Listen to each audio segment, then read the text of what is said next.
Good afternoon.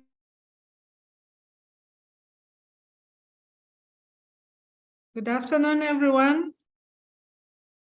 Welcome to day 3 of our training.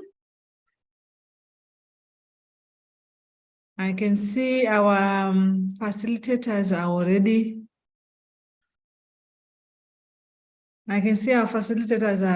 Here with us. And we are actually ready to start today.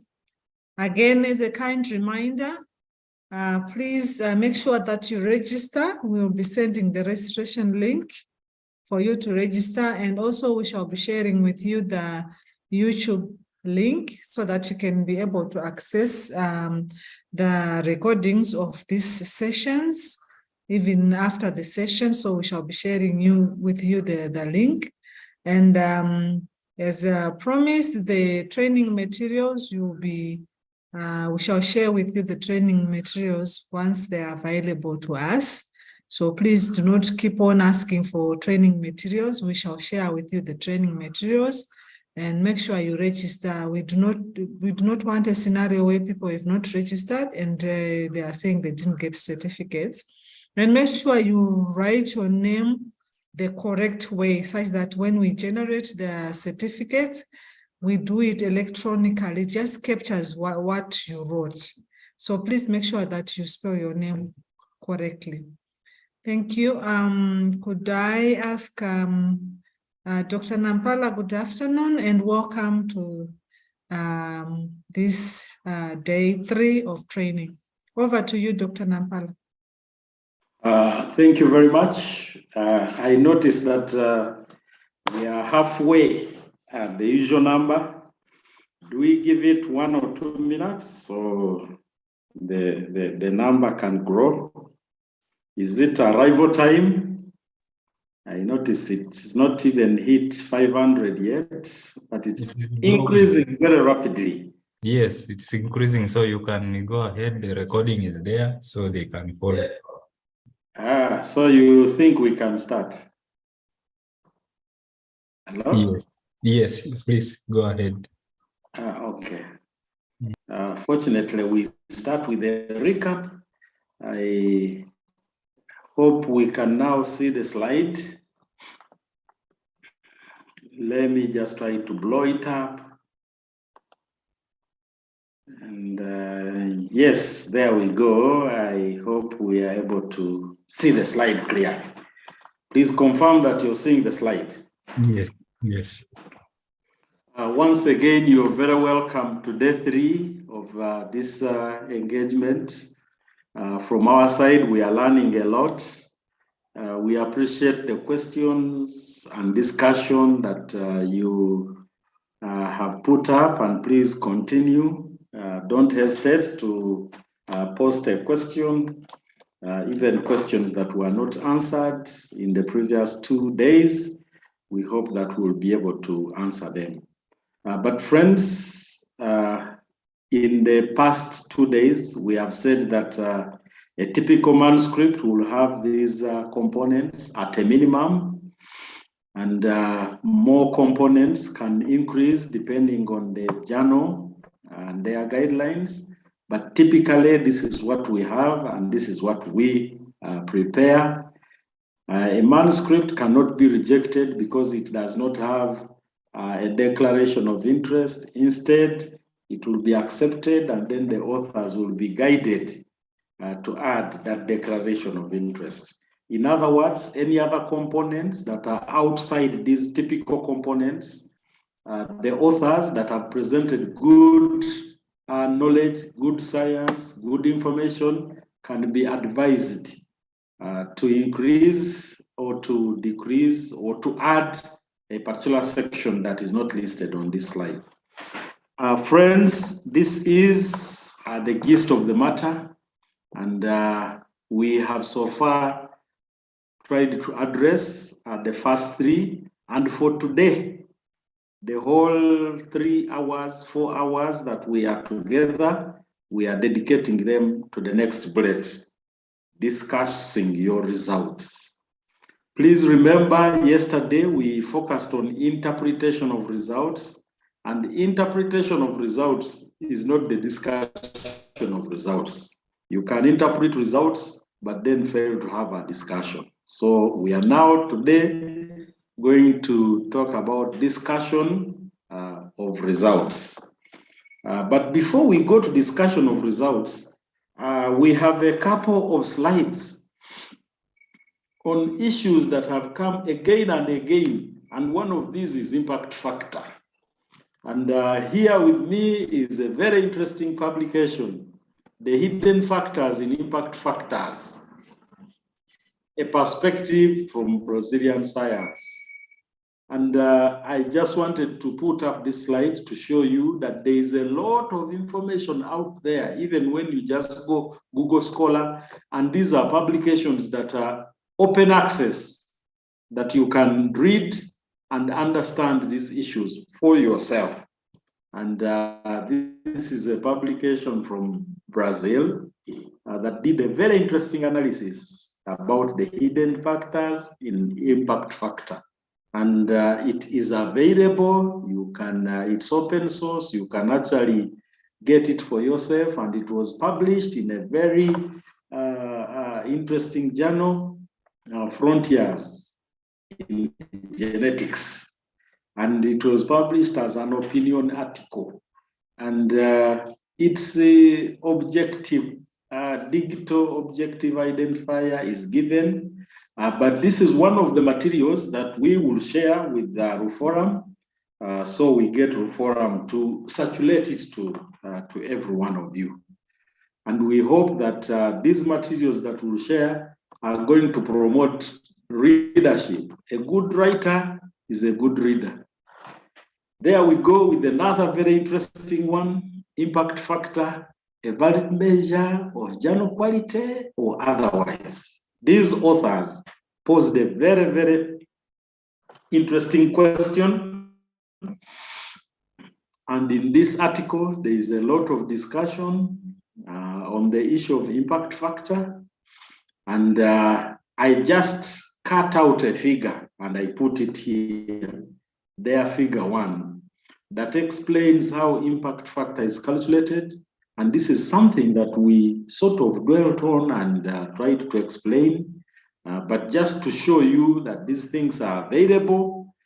This too is an open source article, which we have. If you can't get it easily, it will be one of the documents that will be shared to you from the forum. We'll actually ship these documents today to Ruforum such that Ruforum can share this with you. And you can read and understand from that figure 1. And indeed, the paper has more figures that have a very good discussion about impact factor and why it should be considered, why it should not be considered, and so on and so forth. The thing that you need to consider here is what we have said, that impact factor is a calculation of readership, how wide your paper has been read. And so it's not a very accurate measure of good science. Just that globally, the misconception has been that impact factor equals good science. No, a paper can be read widely just because it is talking about paternity in DNA and whatever, because that has been a very topical issue in my country. Many people, families, and were trying to find paternity tests and what. So if I write a paper about paternity and the issues around it, and that paper will be read widely, and the journal that has carried that paper will have a high impact factor because of wide readership. But that may not necessarily mean that the journal is a quality journal, and so on and so forth. So here is another interesting one. even advocates of impact factor admit that they are flawed measure of quality. There are two authors, Williams and Hobbes, one that believes in impact factor and another that thinks that yes, it is good, but refinement is in order. And this is a very interesting article published in a very prominent journal that you need to consider and read. I think it's published in the British Medical Journal, the BMJ, a very, very prominent, widely circulated journal. Yeah. Commentary.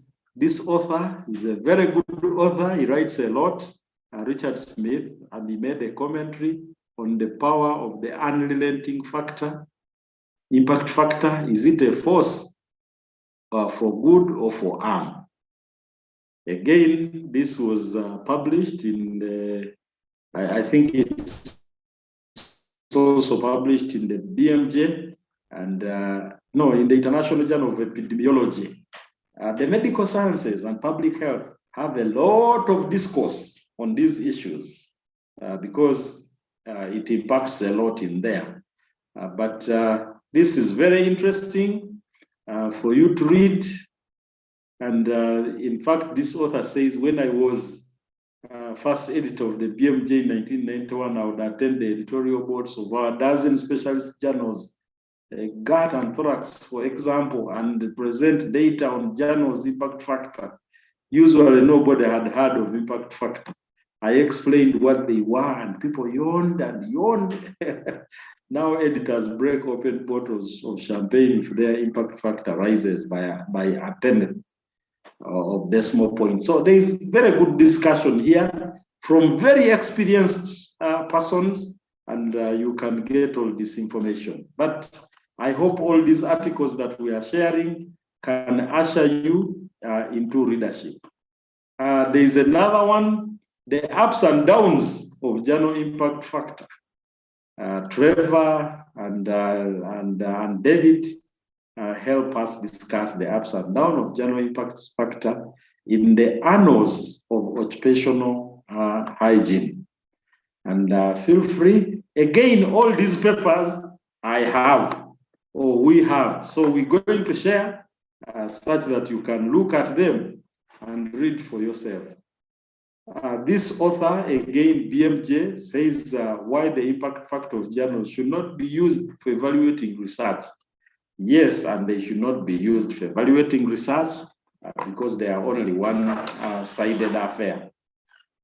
In another article, this author, and this is also one of the issues that was discussed again and again, and we have a couple of papers that are talking about predatory journals.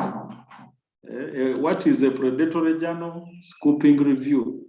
Friends, this is a very interesting article, and it gives you a lot of information on predatory journals. But we also have many other papers that we shall share. And for the interest of time, I didn't quite paste them here, but we will share them and make them available to you such that you can know and position yourself to avoid predatory journals. The Elsevier, as you know, a very interesting publisher that has a lot of quality journals. The Elsevier, an indexing company, has got a very interesting article on how to get your research published and get noticed. And again, this article is available.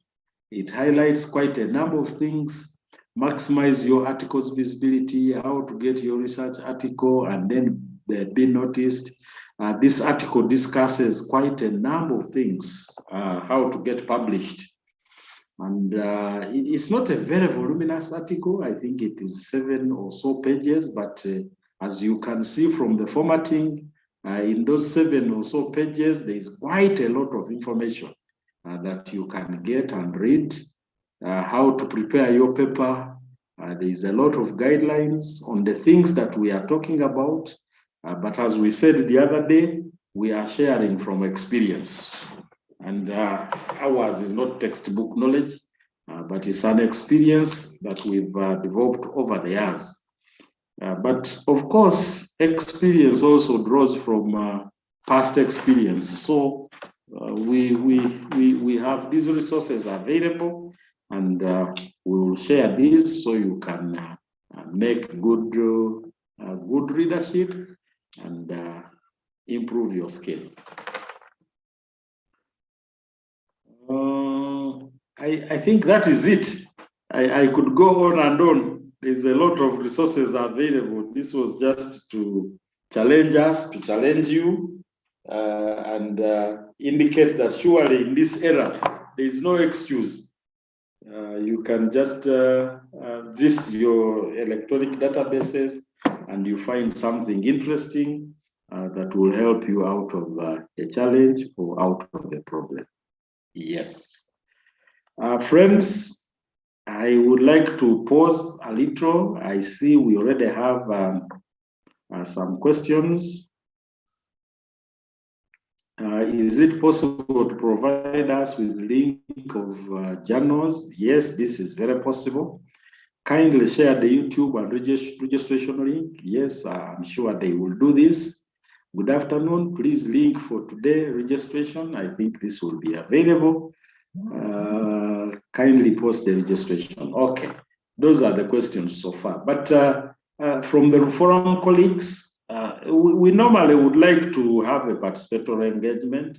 We can allow one or two people to share their experience on some of these things that we have shared, especially if they are giving a feedback from what we have learned so far, or anybody that has a question on these couple of slides that we have just shared. Over to you, colleagues. Okay, so let's allow participants to raise their hands and they can talk. Evans, please talk. Yeah, good afternoon from here. My name is Evans Osabo here. Hello. University and also Chief of Diadec. Thanks so much for the interesting talk on impact factor. Just that the majority of the papers referenced, they are quite dated 2008 I'll be there and tomorrow. 2013. But what some in recent time, what some institutions do now, they don't focus more on impact factor, but on the percentile, like in Scopus or Web of Science, that will show the trend of the journal over the years to assess the quality of the journal. So impact factor, though it's still relevant, but it's not as relevant as those years that it was. So what is being talked about now is the issue of the percentile. So you can classify journal from 0 to 1999 to look at to compare journals or articles published in such journals. Just to add to that. Thank you so much.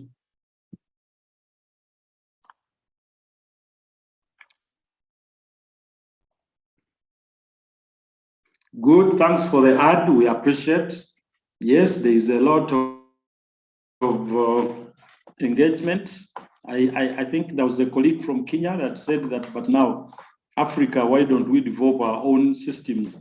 I think South Africa has developed some indexes that can be used to assess research in South Africa.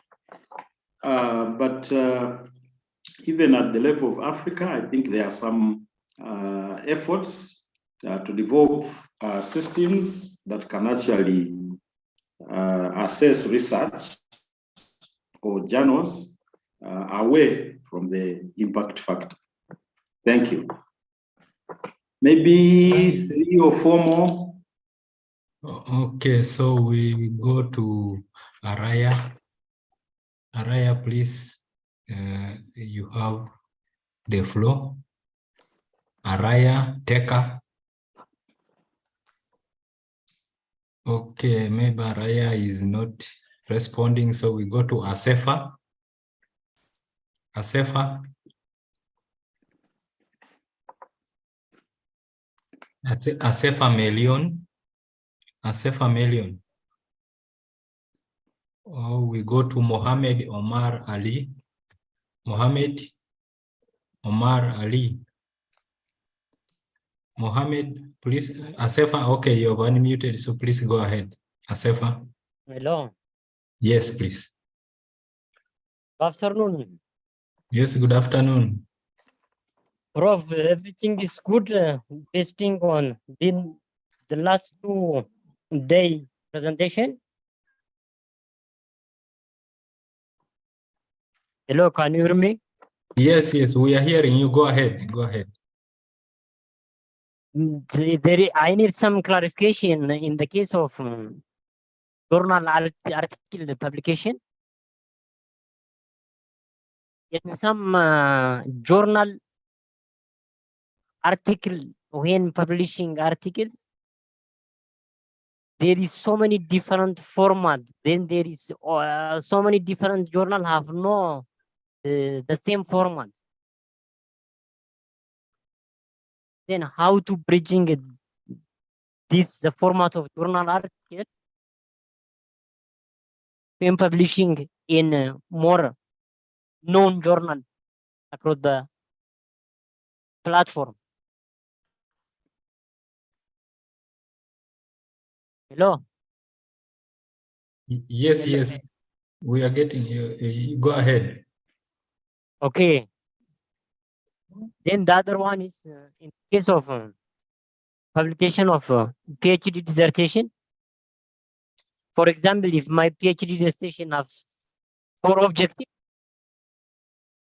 and it possible to publish more than 4 articles from that PhD dissertation? Thank you very much, Prof. Thank you very much. I think if I got you right, you're talking about journals have different formats. Yeah. And that is true. And normally, a good article will not be, a good manuscript will not be rejected because of format. Okay. Yeah, because journals have staff that deal with issues of formatting. So once the science is good, the write-up is good, the editor has okayed the paper, then you will work with the publications team to deal with issues of formatting. Okay, thank you, sir. Yeah, the second question I didn't get right, masters, whatever, I didn't get it quite clearly, but. The second question is, for example, if my PhD dissertation have 4 objectives, are you possible to publish more than 4 articles from that single PhD dissertation?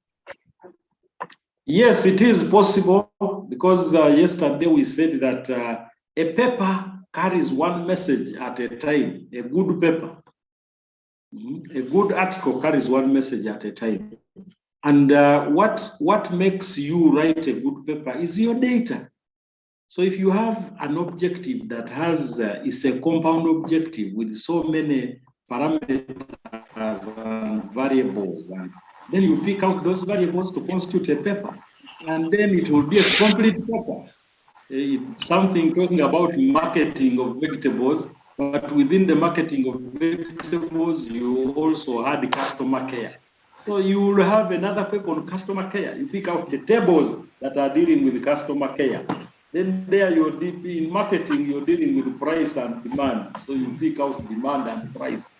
Then on the other side, customer care in vegetable production. And those are 2 separate papers, but the objective was the same. So the data is aligned up separately. Yesterday we had quite a discussion where we said you analyze your data for potential publication. So that's what we meant by analyze data. Analyzing data means you study it and make sure you understand it.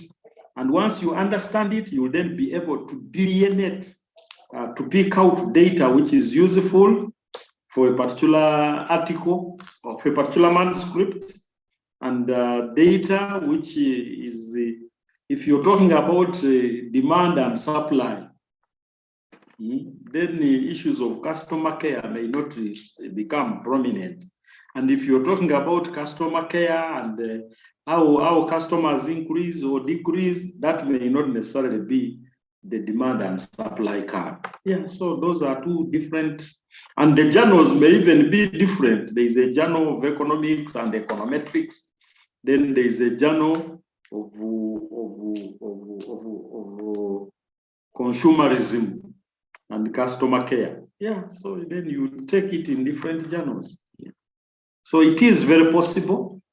It depends on your scope of data and the meaning and the interpretation that the data is saying.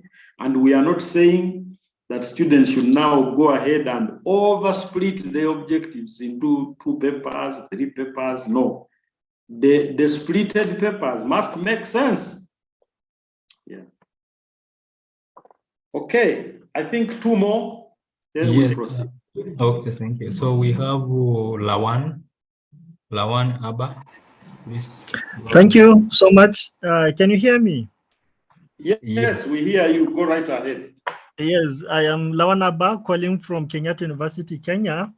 I want to start with appreciation. Actually, these lectures are extremely useful to some of us at PhD level. And I do not want to claim that probably today's topic is meant for me, but then by pure coincidence, I've just finished narrating and synthesizing my data. I did the interpretation, and I had to now wait actually to get the tips from you before I proceed with the discussion. So maybe personal appeal. In the course of the discussion, if you would help to highlight some qualitative approaches on how to discuss this data, it would be of really, really extreme help to some of us. I know the approach generally is quantitative we have been using in the training, but I'm requesting for some qualitative tips, if possible. Thank you so much. Okay, this is noted. We shall also look out for publications and share this with you, because we have publications on qualitative.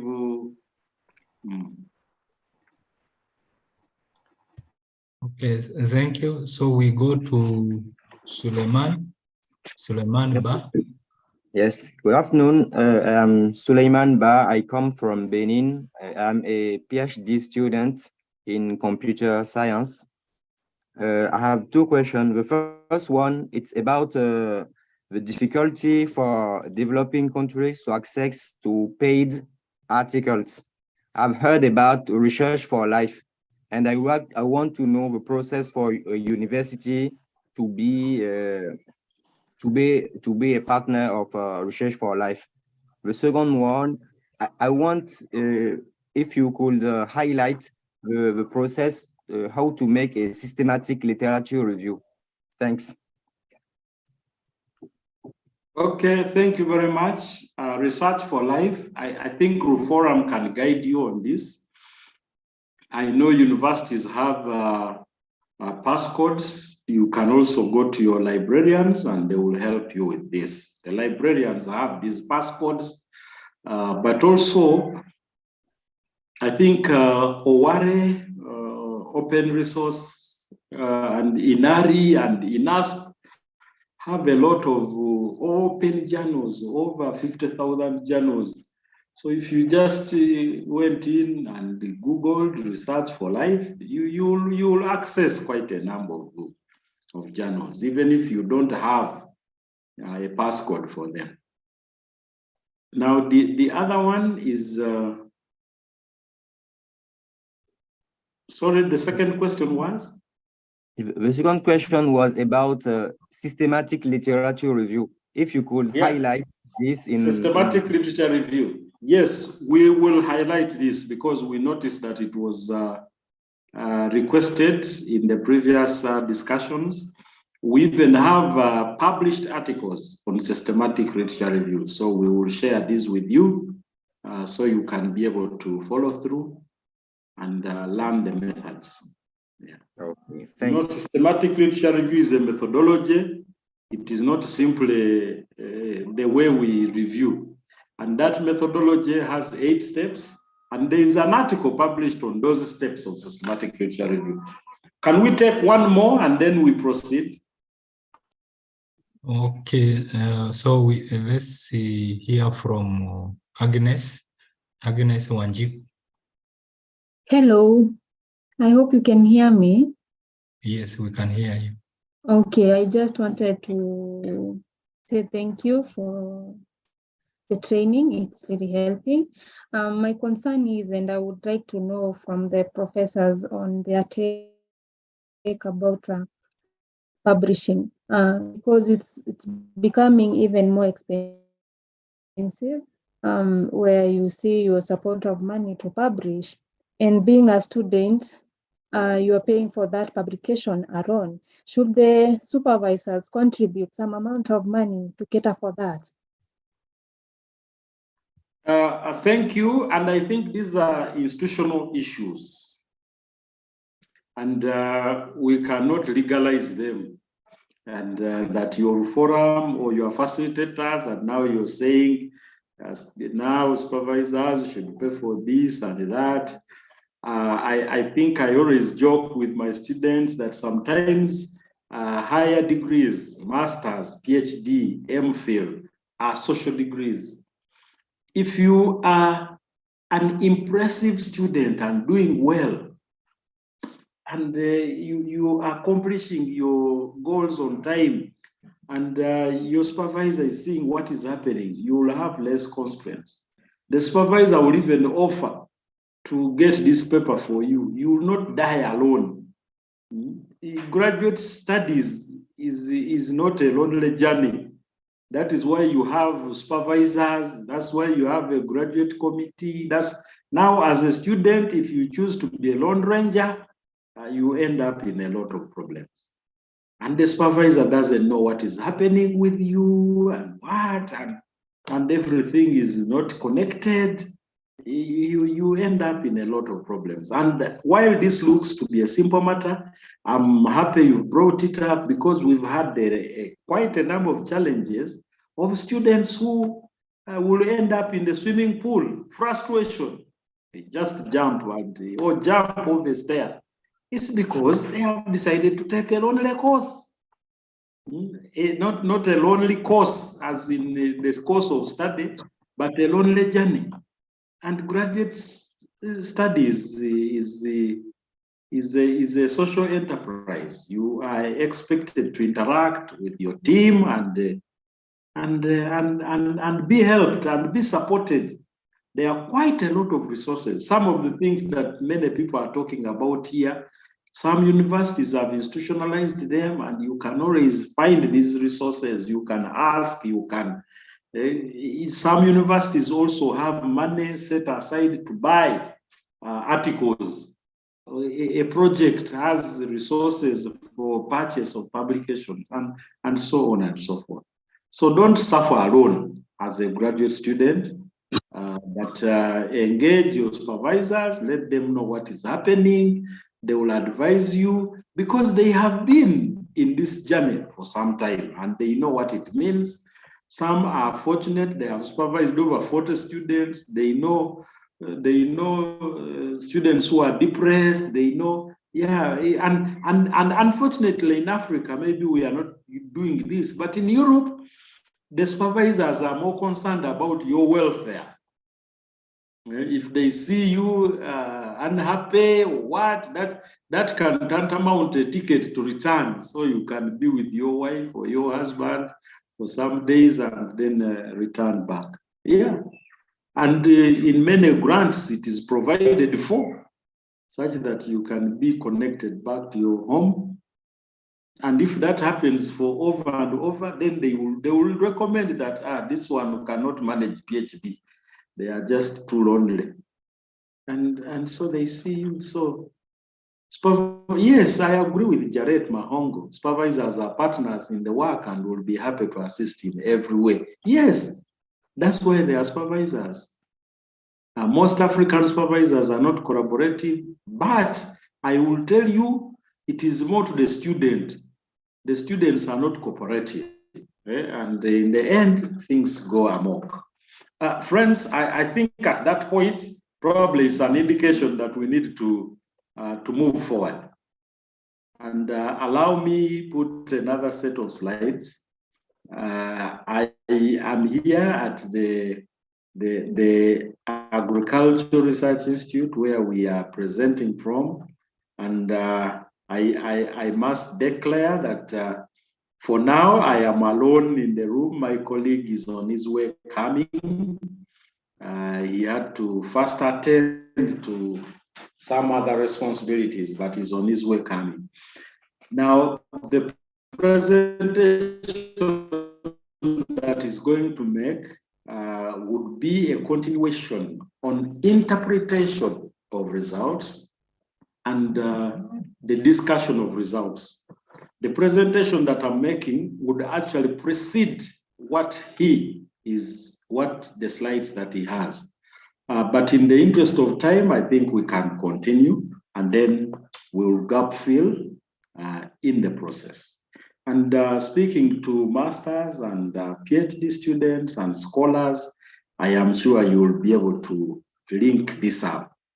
You will not have a challenge that this presentation is coming before the other, because we had quite a good dose yesterday on bad presentations, the tables, the figures. Sometimes you find that all you needed was a graph, but then it is put in a table, or vice versa, and so on and so on. So friends, the discussion of results is different from writing results. First of all, we don't expect to find references in results. And this is the most important component of your paper, the results section. Because remember, we said that publications is about news, presenting news. And if we are presenting news, then that means the results are the news. CMP, I'll call you back, I'm in a meeting. Presenting news, and if you're presenting news, then the news are in the results. So, and you can see how we are moving with the systematic steps in writing. The biggest effort and concentration is on results. We said map out the results. Develop an objective about the results that you've mapped out.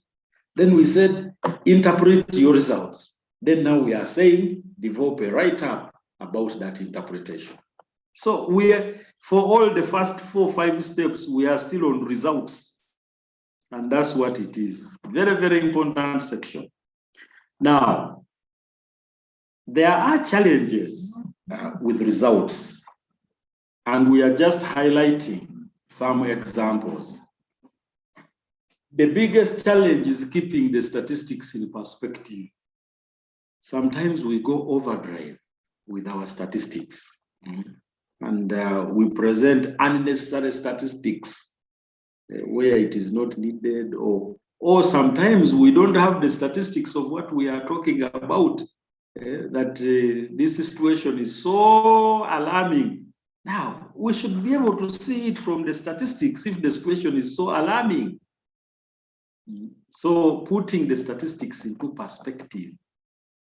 And many students, young scholars fail on this. And this is why when you are a new writer in articles, papers, manuscripts, you need to distance yourself from discussion within results. You have to write the results, because if you don't distance yourself from discussion within results, you will always rush and you say the results reveal that this is this. It is the same who also observed this. So in the next 2 paragraphs, you're describing existing research, not your research. But what we want is your results. not other people's results. Because if we wanted other people's results, we know where to find them. We can search and get them. So leave the discussion section alone as a standalone. Of course, some journals accept the combined approach where you have results and discussion. But many times results and discussion is a recipe of marginalizing the results, because you will focus more on what is known, and it is easy, it is soft landing. There were no significant differences. This is against previous work. However, some of the work agrees with what we have done, and you are rotating in what is known. But tell us that, yes, there are no significant differences, but even within no significant differences, what were the trends? If that is what you're focusing on. And even within no significant differences, in your own view, what is the speculation? Because at this point you are allowed to speculate and put statistics in perspective. Designing effective tables and graphs, this is quite a challenge. You find so many lengthy tables that are talking about so many things, but sometimes the tables are the wrong things. What we needed is a graph, or sometimes the graph is wrong. What we needed was a table, or you needed a pie chart, or you simply needed a narrative that summarizes, because narrative text is also data. Yeah, because if you have 2 points that you're talking about, then why do you have those 2 points in a table? You can easily just talk about them, and that is your data. Yeah, and that is common with social research, anthropology, and so on and so forth. So you have to pay very, very close attention to the illustrations, the tables, the graphs, the maps, the plates, the figures that you choose to use. The other challenge is describing the statistical methods used, especially when we choose to describe the statistical methods used. In the results section, the statistical methods used are part of the methodology, and we'll be talking about the methodology hopefully tomorrow. And these are challenges that we find in papers that we have reviewed, and of course they then don't make it, and so on and so forth. There is a challenge of describing results in the text. Some scholars will have a table with 20 points, and then they want to talk about every point. Now, that's not what we call writing results. Writing results picks out a trend and follows that trend, picks out the highest and this looks at the highest, picks out the lowest and looks at the whole lowest and creates a range. And you make some meaning out of your results. And as you make some meaning out of your results, you are creating the platform for discussion. Why that range? And where did that range arise? Why is that range not typical in previous research? What do you think about what you have found? And what are the implications of this new finding, if it is new? Yeah. So describing and writing results is about laying a platform for a discussion. And once you don't have a good description of your results, then that is a recipe for a poor description, for a poor discussion of your results.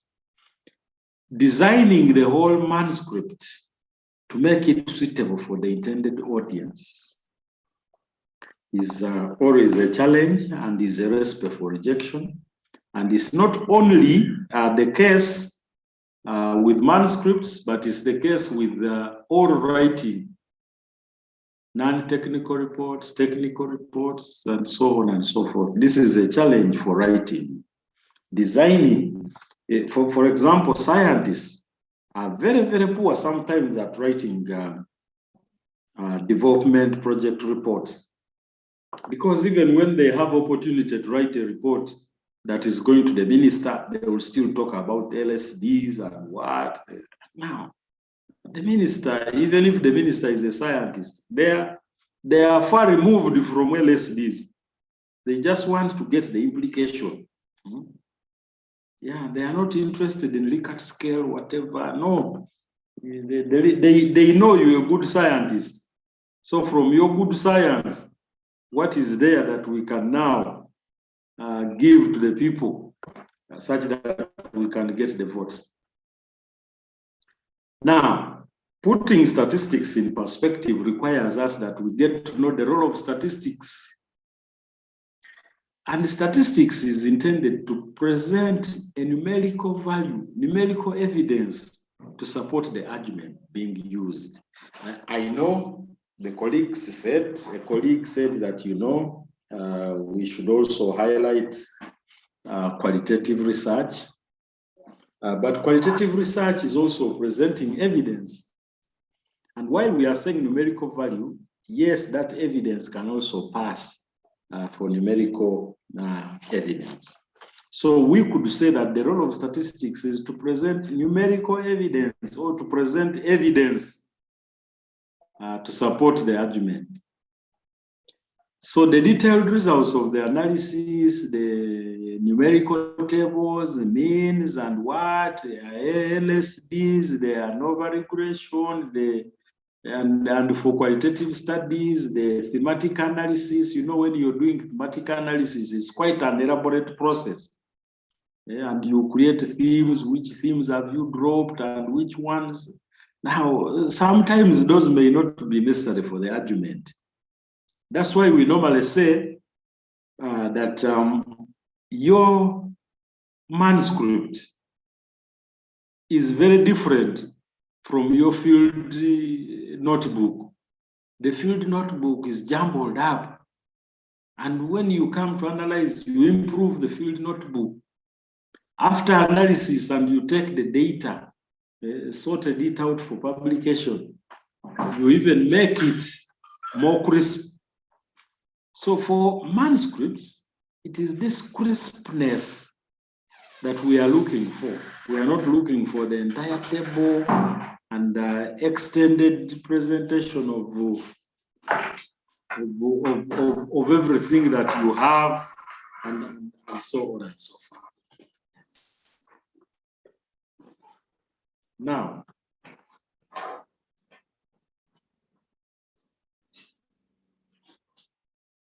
these details should only be included only when they are necessary to support the conclusion.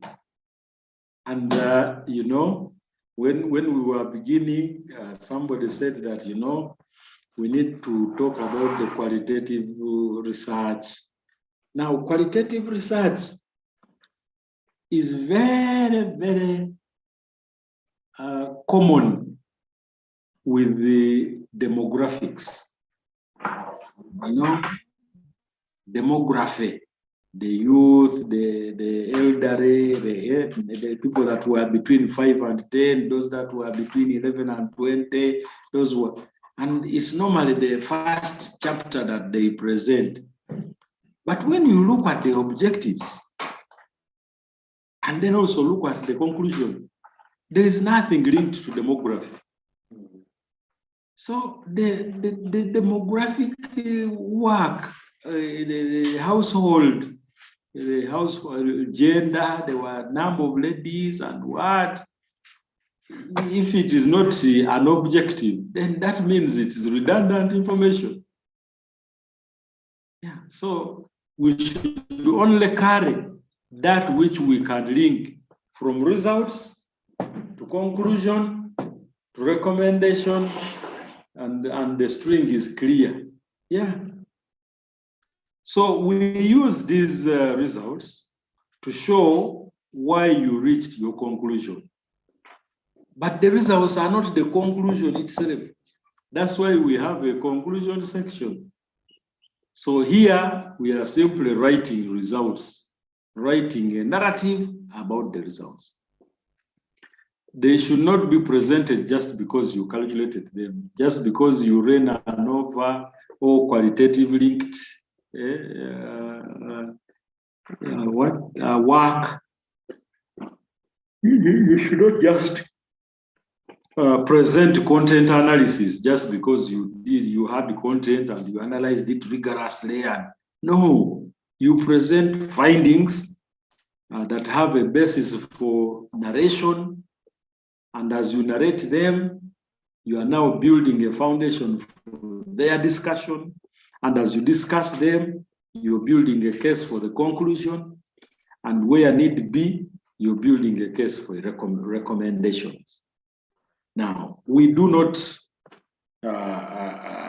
take it as a must that a manuscript must have recommendations. Some may never have recommendations, but of course, you can see where we are coming from. Now, it's important for us to know that this is a big mistake that we always do. You find a paper and you're reading and it has very good data and what. Then all of a sudden, in the conclusion, they are saying, therefore, government must provide. But there was no data indicating that government is not providing.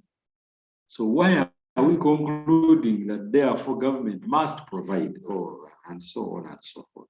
So, and sometimes when you review articles and you delete that sentence, the authors feel very uncomfortable. They will always smuggle it back, even in the revised manuscript. Now you delete, they send it, they say, now, yes, we are targeting policymakers. Now, if you're targeting policymakers, then you need an objective related to the policymakers, and you need to have interacted with them, interviewed them, such that they are a string in the data. And then we are now able to conclude what they have said or not.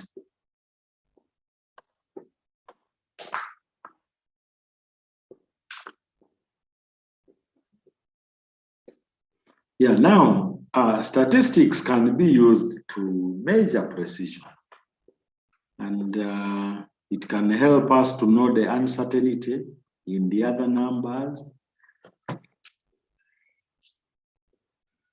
Because remember, we are working around the mean. And because we are working around a mean, or we are working around an opinion or perception, there are variations away from that opinion or perception. So in the measure, we are looking for the central tendency. We are looking for this which we know is certain. And that's where you have confidence intervals and so on and so forth.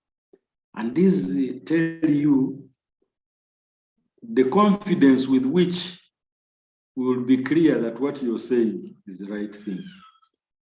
And they are part of the essential information that supports the argument and should be included. So while we are describing the results, like I said, we are building a case for the conclusion, recommendations. Now, it's important for us to ensure that tables and graphs are accurately done and correctly designed, because they are the first things that a reader of any manuscript notices and studies. You know, as you pick a manuscript, you move to the next page and you're looking at the tables, how they are structured.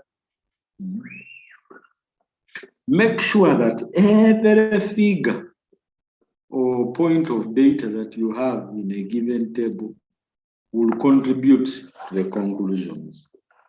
If they are not linked to the conclusions, then that table is redundant and your analysis of data was probably not good. The illustrations presented should be complete with all the relevant data. They should be concise by including only the necessary details Now, at this level, if in your thesis you had a table that had 10 columns and 10 rows, and then you find that your results of focus in the publication are focusing on the first 4 rows. So you are at liberty to pick only the first 4 rows, and that constitutes your table in the manuscript. So you are not going to pick all the tables, and yeah. So it should be concise, and it should not be ambiguous. It should instead be easy to read. Okay? So we need, as we write and are describing the results, we need to make the message obvious. We don't need to make the message complicated. And the aim here is to tell a story with data. So it's like telling a convincing story because you are convinced about your research. But now, this time, you're telling a story not without anything, but you're telling a story with your data. And that's the important thing. Now, the most effective graph is a simple one with no excessive shading, writing, or grid lines and 3D effects. Sometimes we overdo things, and you have a graph that has 3 dimensions, then it has a grid line, it has shading. Now, the purpose of the table is to display data. So the purpose of the table is not an ornamental thing that you're going to put in your sitting room such that everybody can look at it. Now, similarly, a table can be made more readable by paying attention to spacing, lines, underheadings, italics, and the relative size of the fonts. Yeah, and this is very, very important. There are some fonts, if the word go is written, you may think the G is an 80. And you read as if 80 rather than go. So we need to be very careful. Now, fortunately, we have computers that have made life easy, and we can try out different layouts. We can try a few and ask colleagues to evaluate them for ease of recognition and the important results. In a manuscript, which in this case we're looking at as a report, and yes, indeed it's a report, it is necessary to include description of statistical methods that have been used. So you describe the statistical method that you have used,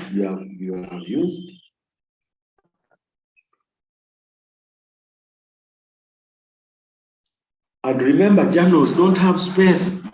So this must be very, very succinct. It must be, it's not the entire, and in scientific papers, this is done for 2 reasons.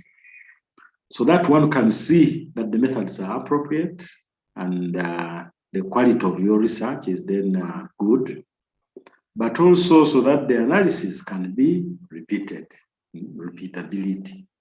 That which we do as scientists gains more credibility if it can be repeated, and the scholar that's repeating it gets the same results that we got.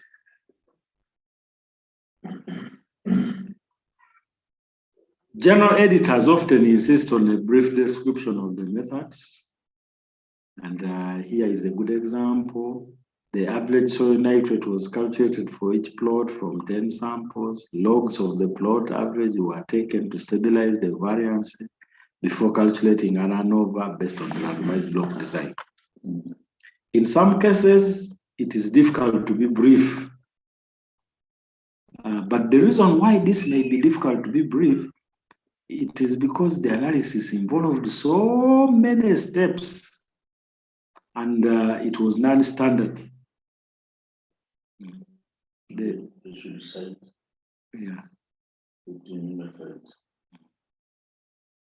Yeah, so you can see where the problem arises, where we are using non-standard approaches. The write-up can't be, because you have to describe a very long protocol that is not known.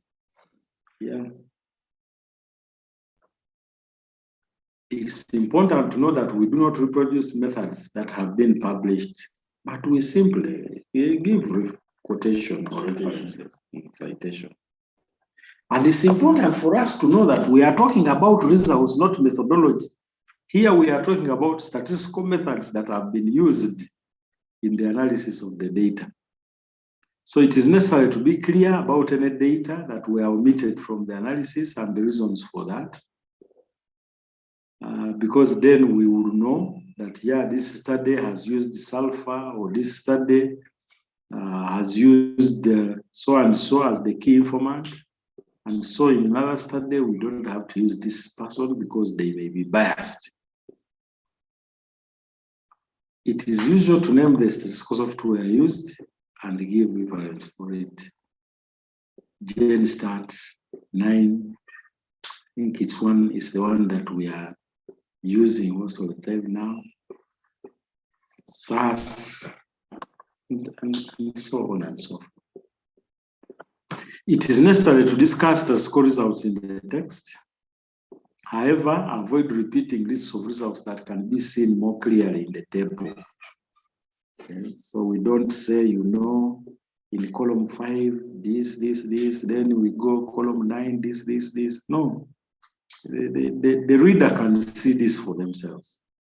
Now, whole paragraphs that just reproduce longhand the data in a table are just a waste of effort and space. And it's not accepted, because you will be now presenting your results in 2 formats, the narrative text and the table. So it is either the narrative text or the table. Some results in each table graph must be referred to in the text. The highest, the lowest, the surprise value, and so on and so forth. The table must be, or part of the table that is ignored in the text can usually be omitted. You can have very long tables, and the audience may get interested in the first 2 columns, and that's where all the questions are coming from.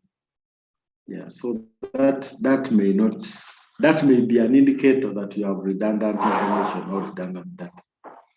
There was a question yesterday about significant differences. The trick is that we need to avoid long lists of effects as significant, because we say it was significant at this level. In addition, this was significant. Also, this one showed significant. No. And here is a good example. Soil nitrate was designed differently. Brackets, P value 0.05 between treatments in all seasons except in 1997. When it was nearly significant, soil ammonia was significantly different in the first 2 seasons, but not in that season. So you can see that the use of significance in this example is just too much. Considerably, yes, remarkably, yes, as long as you put in the p-value. And you can see that same example is rewritten here. It is shorter. Soil nitrate and ammonia were clearly higher in treated plots than control in all years except the driest, when the difference was only half that seen in normal years. So you see, you have avoided the word significant. Now, the term significant is often overused and is misused in reports or experiments. But alternatives of it, as we have said, can be used. You can say there is clear evidence, there is some evidence, there is little reason to believe that this was not working. So you need to style up your writing such that you avoid the word significant, significant, significant. It becomes monotonous and boring. You need to refer to study objectives while writing your objective. You probably can say that the whole thing is about the objective.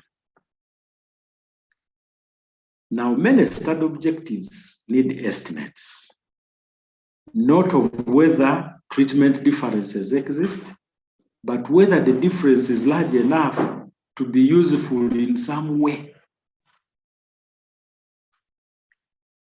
Now, this therefore means that it's more appropriate to give the estimate of the size of an effect with a confidence interval than statements about significance. And this is again important in the use of statistics. Now, in most experiments, the analysis does not end with the statistical conclusions based on the raw data.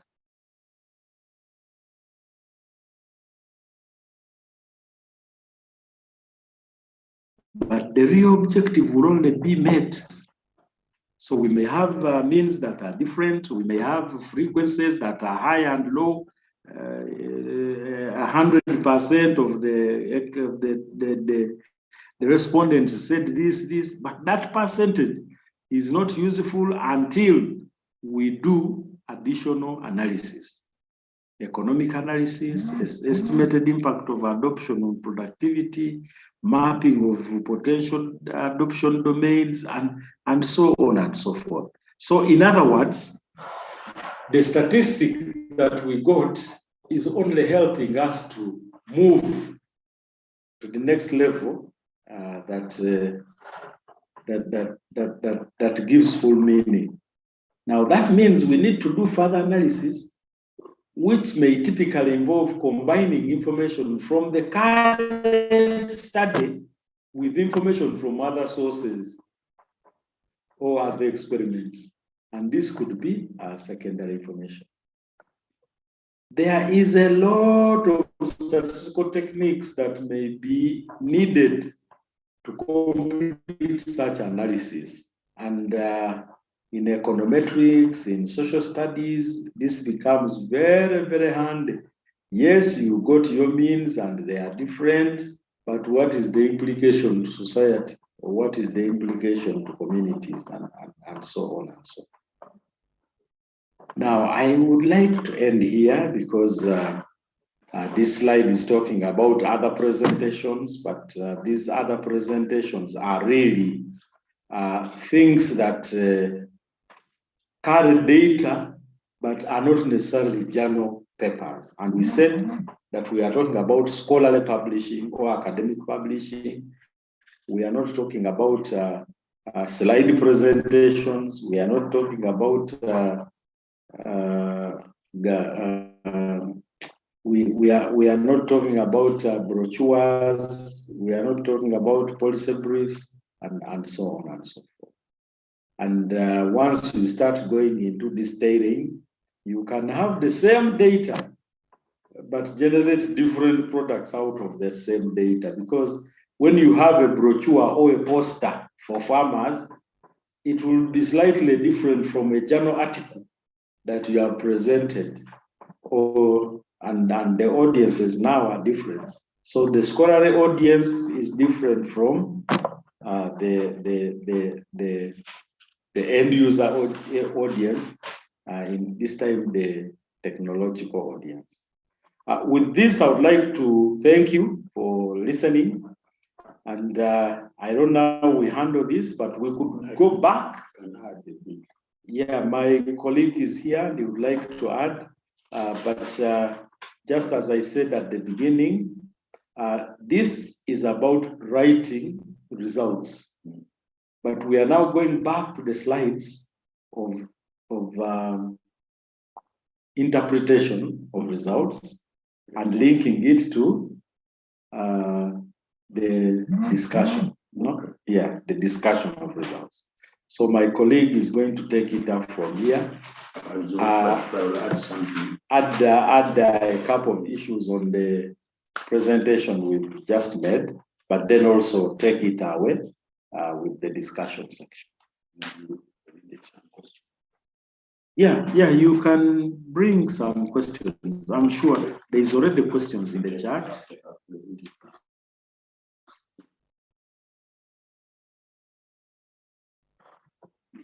Oh, there's an interesting question. Is there a written text that have all the academic writing skills which you, the profs, are taking us through? No, but one time we did learn as you read. One time we did a presentation with the East African Science and ESTECO, and we came up with a publication out of that. Maybe we can share that publication. We are also hoping to come up with some publications soon or later, and we'll share those publications. Thank you. So, do we take the questions first, or do you? Maybe you try to add. Maybe you can highlight, and then we can take the questions. Then we go to the discussion. Thank you. Okay. Good afternoon. Good morning, and whatever applies to wherever you are. I want to share this with especially those who have done research and have probably written papers, and more especially the socioeconomics cohorts. And they asked for that.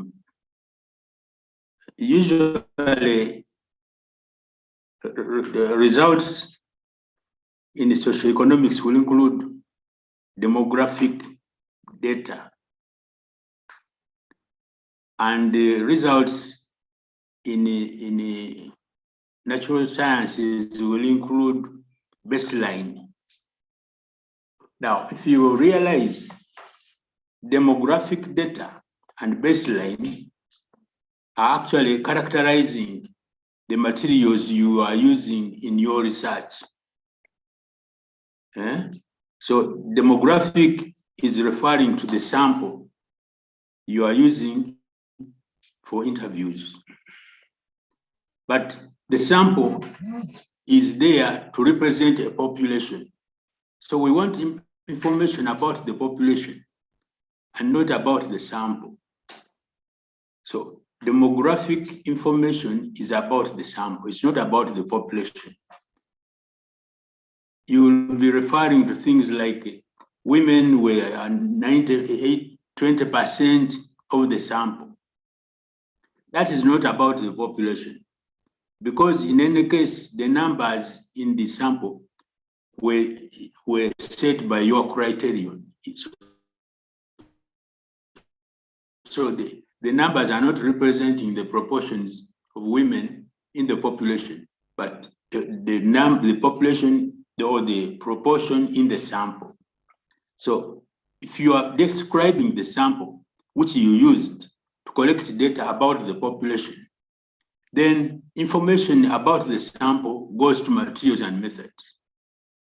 You don't call those results, because if you do, you are going to talk about the sample, and yet your interest is in the population. So we use the population to tell us about the sample. So the questionnaire, the questions of the questionnaire are answered by the sample about the population. So some of the members in the sample may not be doing what the population does. And so if we use the information about the sample to draw conclusions about the population, we are going to make a big mistake. And it is always a big mistake. And it is always a big mistake. And that's why you find discussing demographic information when the study is about gender strictly, and then the population had both men and women,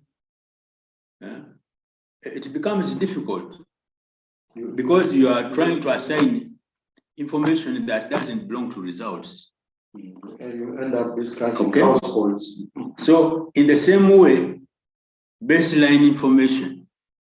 After writing the proposal, normally you do baseline to find out what is on the ground in the field, because the proposal was written on the desk. So now you go and do baseline.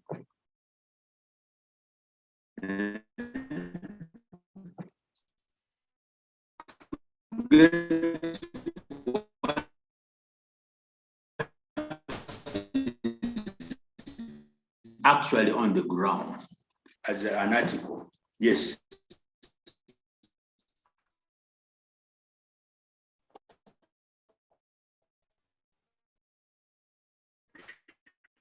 But it is not part of the interest, the origin of the study. You remember, but baseline is only an activity. Make baseline an object. Even when you are writing a thesis and you're engineering, the two are not linked because they are not supposed to be linked anyway.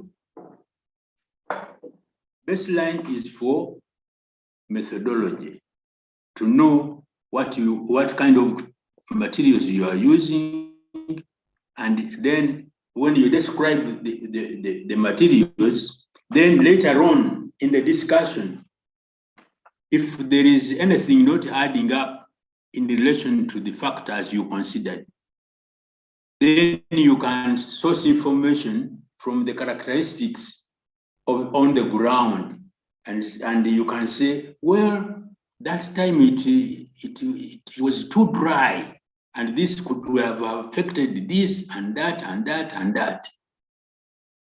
But drought or rainfall is not part of your objectives.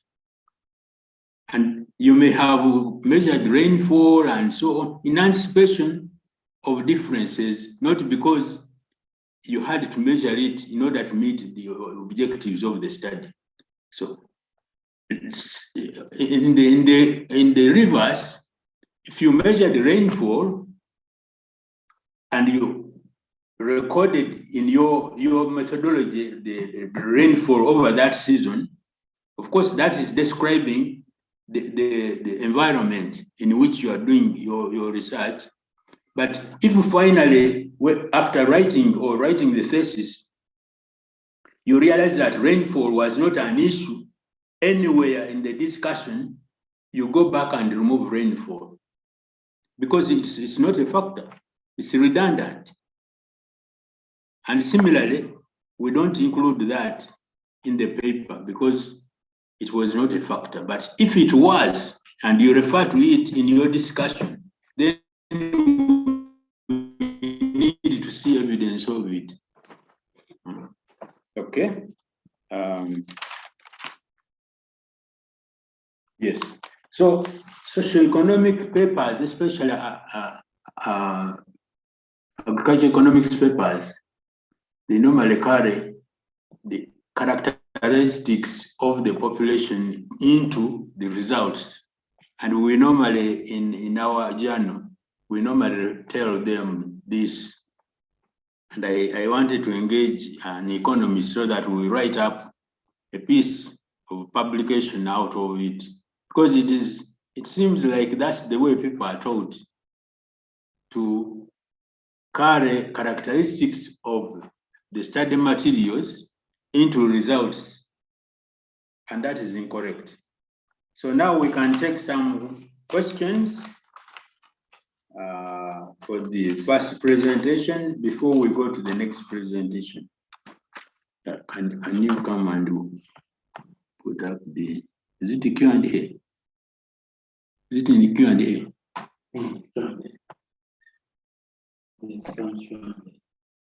How do you deal with the use of adjectives such as little, which has no measure, as always advised?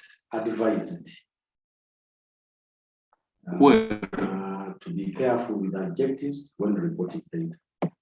So he's talking about little. Yeah, actually,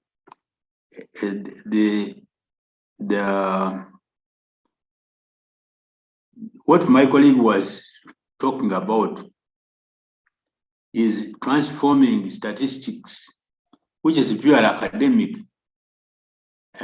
into knowledge messages. Now, when you say there was little information, or there was little something, normally you put in bracket the p-value.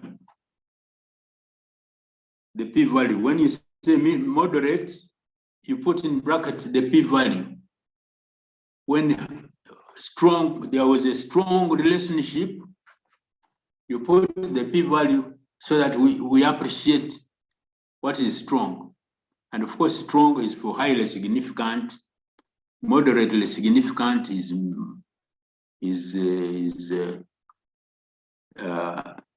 significant, and then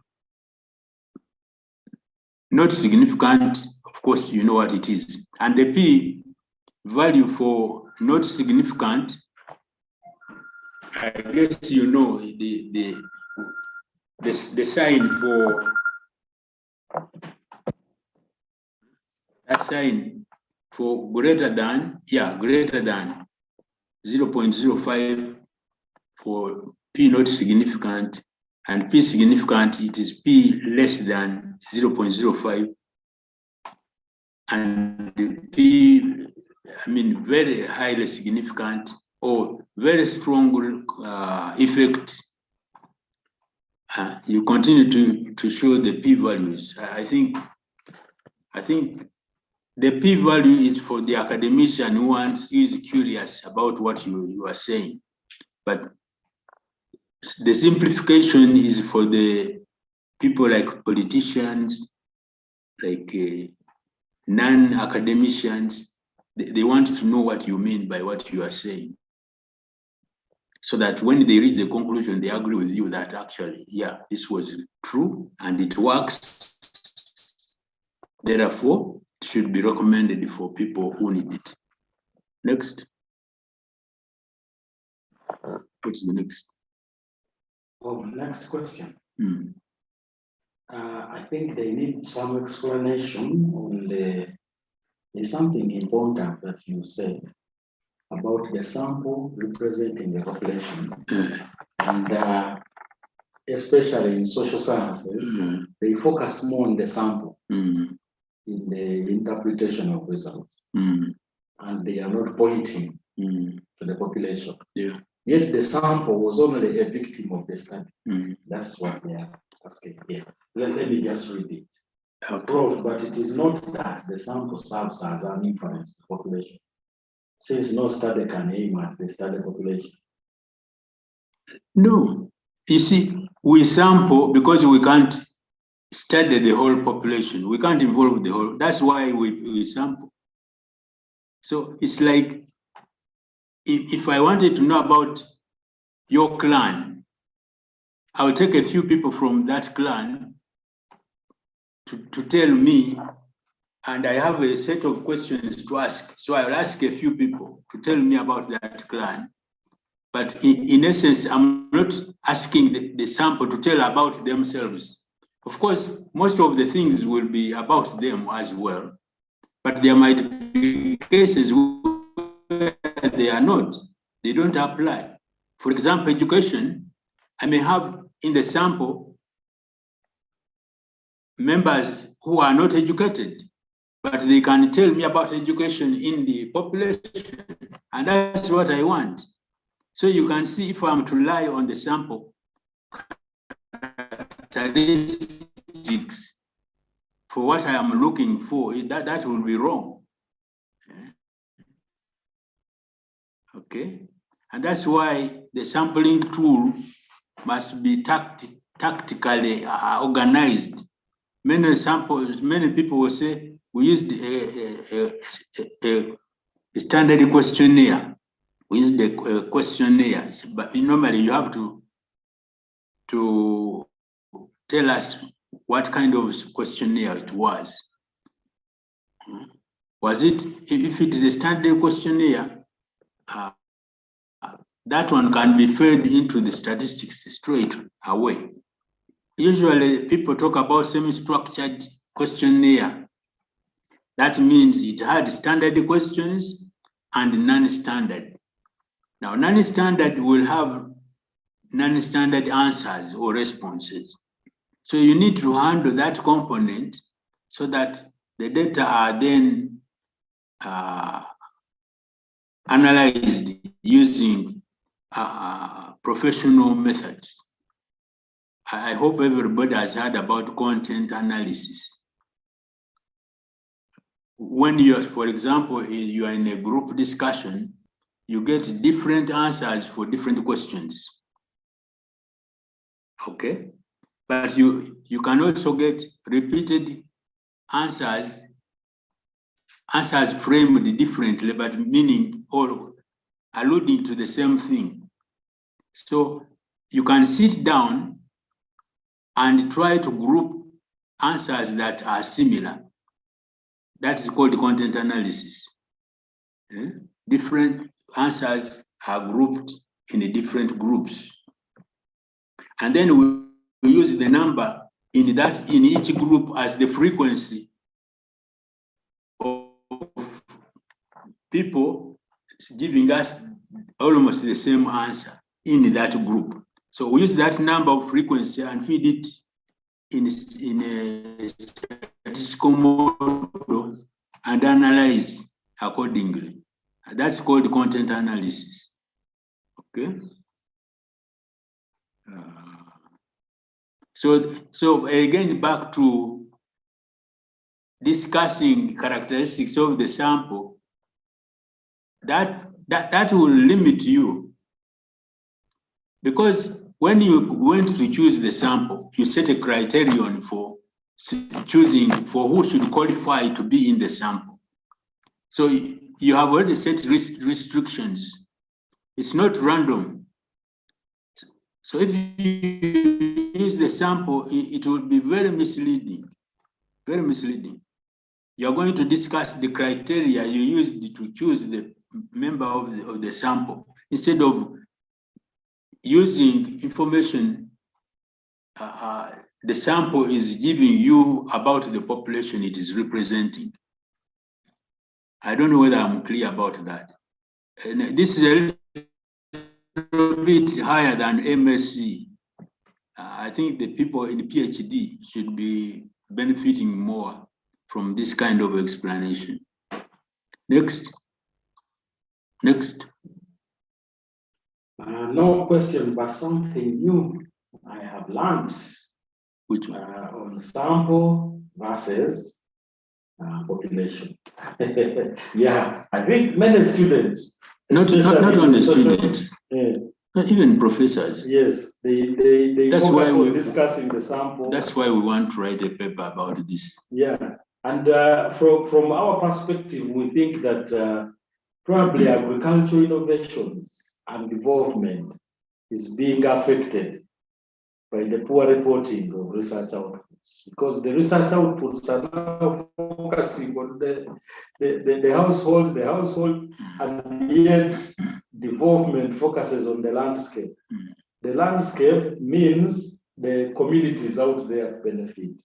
So what you did as a case study on one household is a representative of so many other households that need to know this message. But now you discuss this household, and others are wondering whether that information is actually useful to them.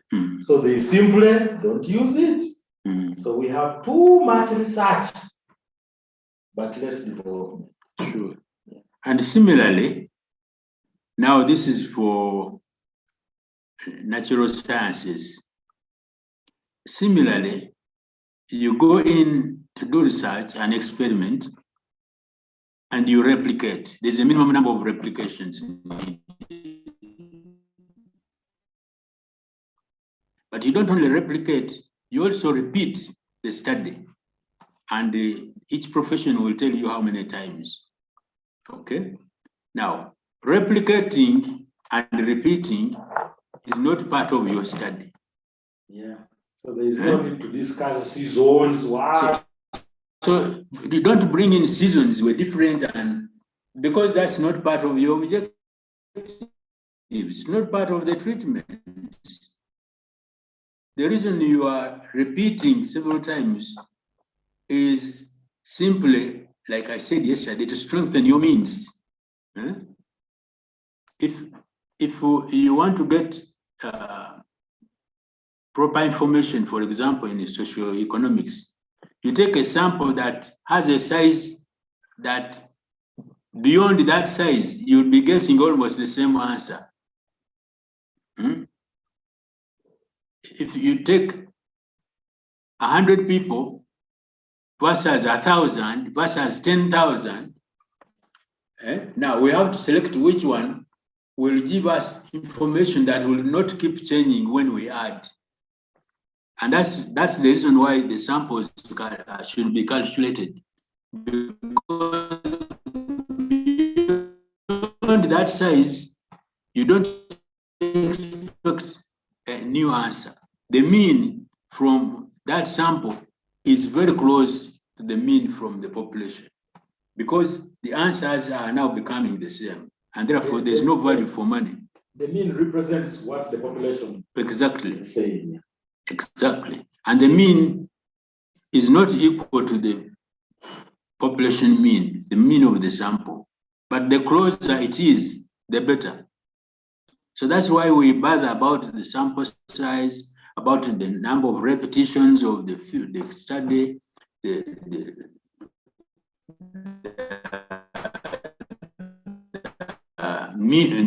replica. When the plot is too small, the results you get out of a very small plot will be over-exaggerated, because you are going to multiply per hectare from 1 foot by 1 foot plot, and in that 1 foot by 1 foot, the animal might have defecated there.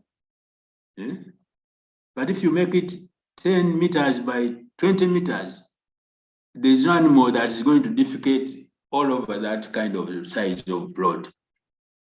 You see? And if you replicate, you're going to have that big area 3 times. And if you repeat, even if this season is dry, next season is wet, the other season is, you get an average which is closer to what it should be, so that you are able to make a conclusion and a recommendation that is a bit reliable. But if you are to conclude from one season, for example, it can be a problem, because maybe you will have nothing to harvest if there's an extreme drought. But if you do it over seasons, there's compensation for whatever, and the mean is more representative. Okay, next. What is the minimum number of replication? Next week.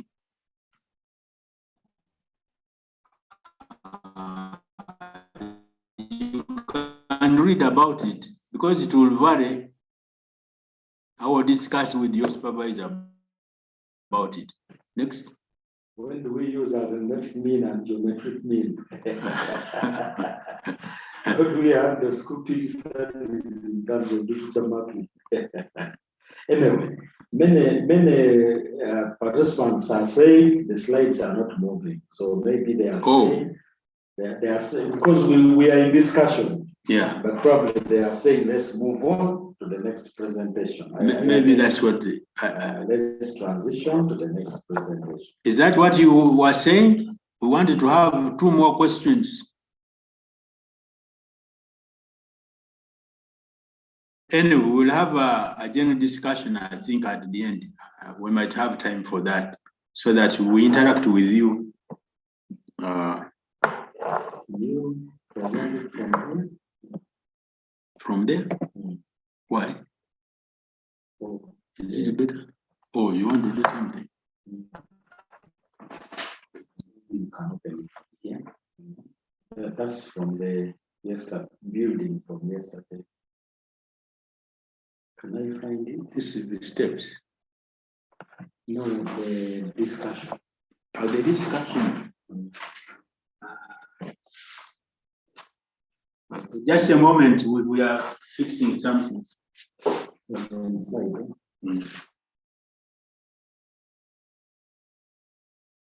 Close that.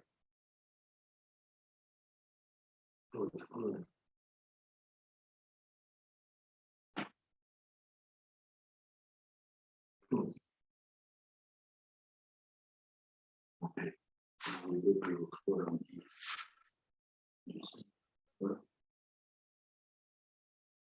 Okay.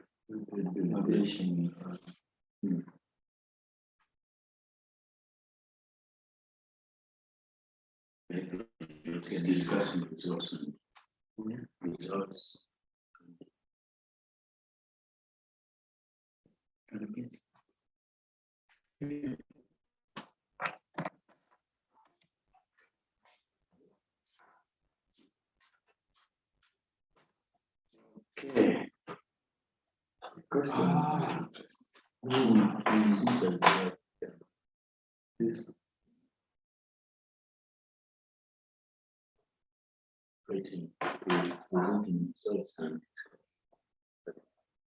We have the first PDF, but we have a slide.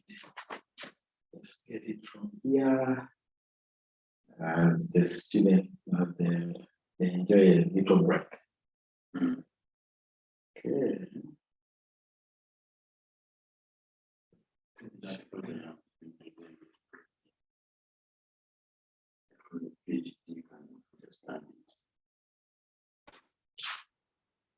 Yeah, but that is why development is not contributing. I mean, research is not contributing to development because. Okay. This is the one you discussed. This you did yesterday. Hey, so it starts from when? When do you read yesterday? It's that actually that one. Yeah. That is that. Okay. But there is also the results. Writing results is what I'm done. Hey, you've done that. Hey, so I was doing. So now you're doing this. Okay. Results. I thought we did this yesterday. So we start from here. Okay. Okay, friends, here we go.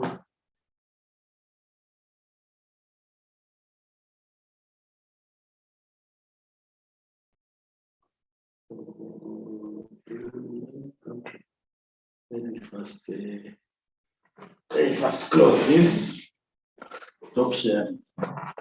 Then we share that. Okay. So the screen is available to share. But I don't know how to upload. Let me see.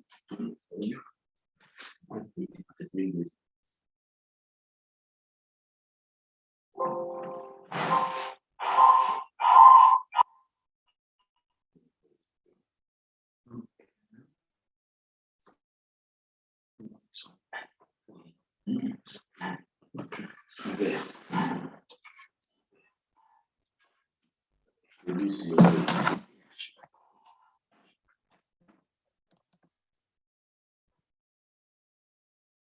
Okay, continue.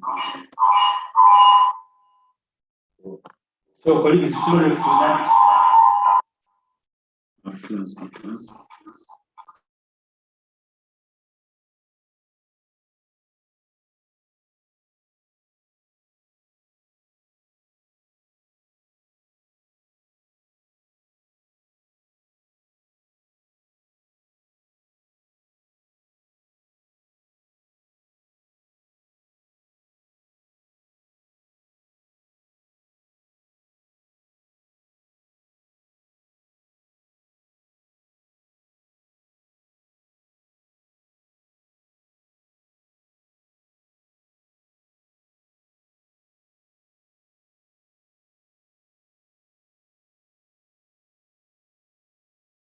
Paulo, you're muted. Maybe you have to reduce the volume of one laptop, and then you can unmute yourself. You might be talking while you're not hearing you. Yes, indeed, we were talking and you're not hearing us. but we release the microphone of one reduce laptop. the Now volume two of from them. one of the laptops.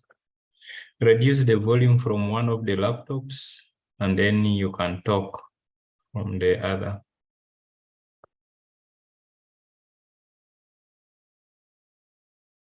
If you have reduced the volume, you can unmute yourself.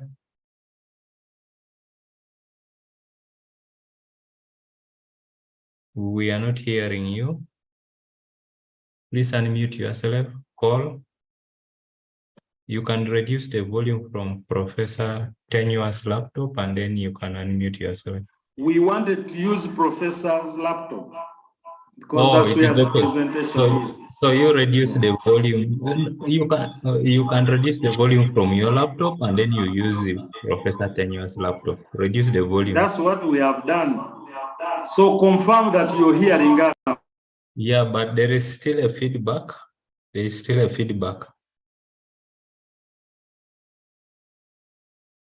We are still getting feedback, so you can use Professor Tenua's laptop by unmuting, as long as yours has the lower volume.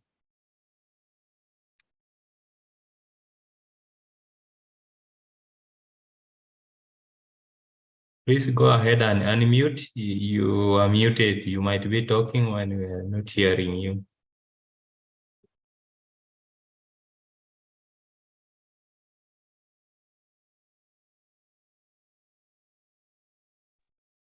Hello? Yes. You hear us? Yes, now you're okay. Please go ahead. Okay. We consider this part of the writing a little bit more complicated to most writers, most authors, especially the beginners. Writing results and discussion.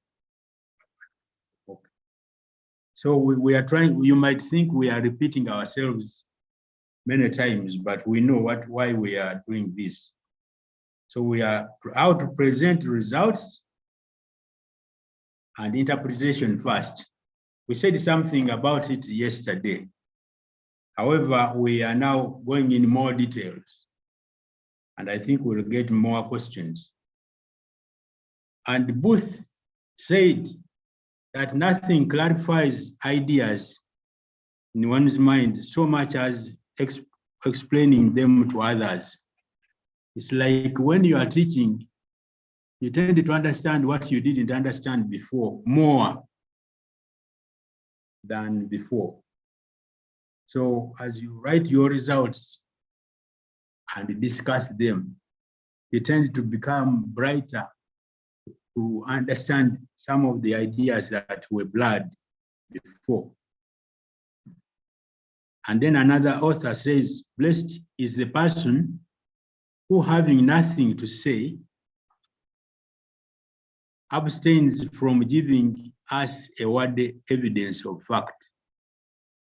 So you are talking a lot, but what you are saying can be summarized in one sentence.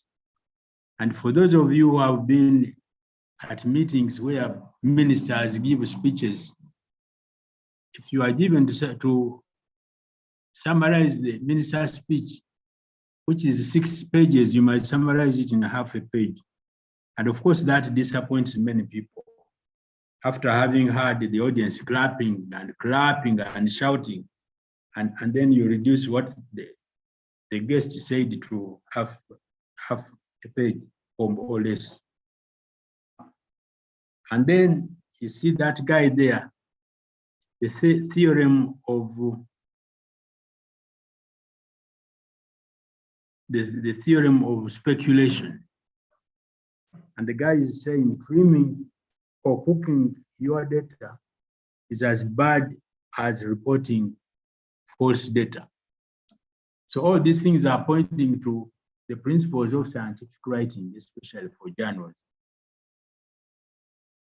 And you can get that information from this reference. It's going to stay on your YouTube and wherever. You can use this book as you like. Now, I must apologize to members who don't want to look at this, but I want to give you this as an illustration in a paper. If this came before you, I wish we can talk to each other.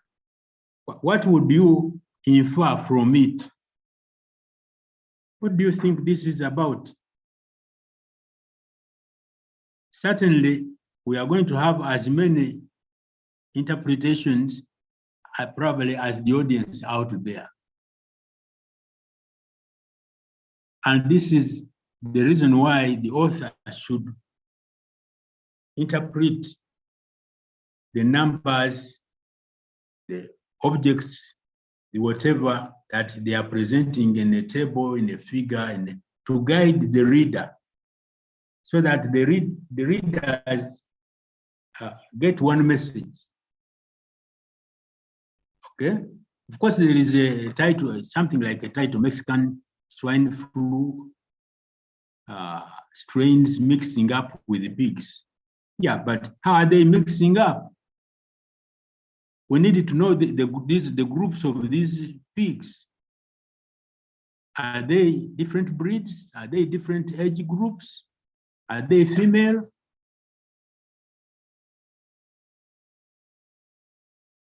And what are the colors and sizes of the swine flu strains? And I hope they are strains. So it's the reader, the author, now to tell us what is coming out of his study against the treatments. And that analysis should be towards giving answers to the objective of the study, okay? So we want to see how did these whatever respond to the different age groups of these pigs, assuming age group is one of the treatments. Or maybe each set of groups was administered with a different drug.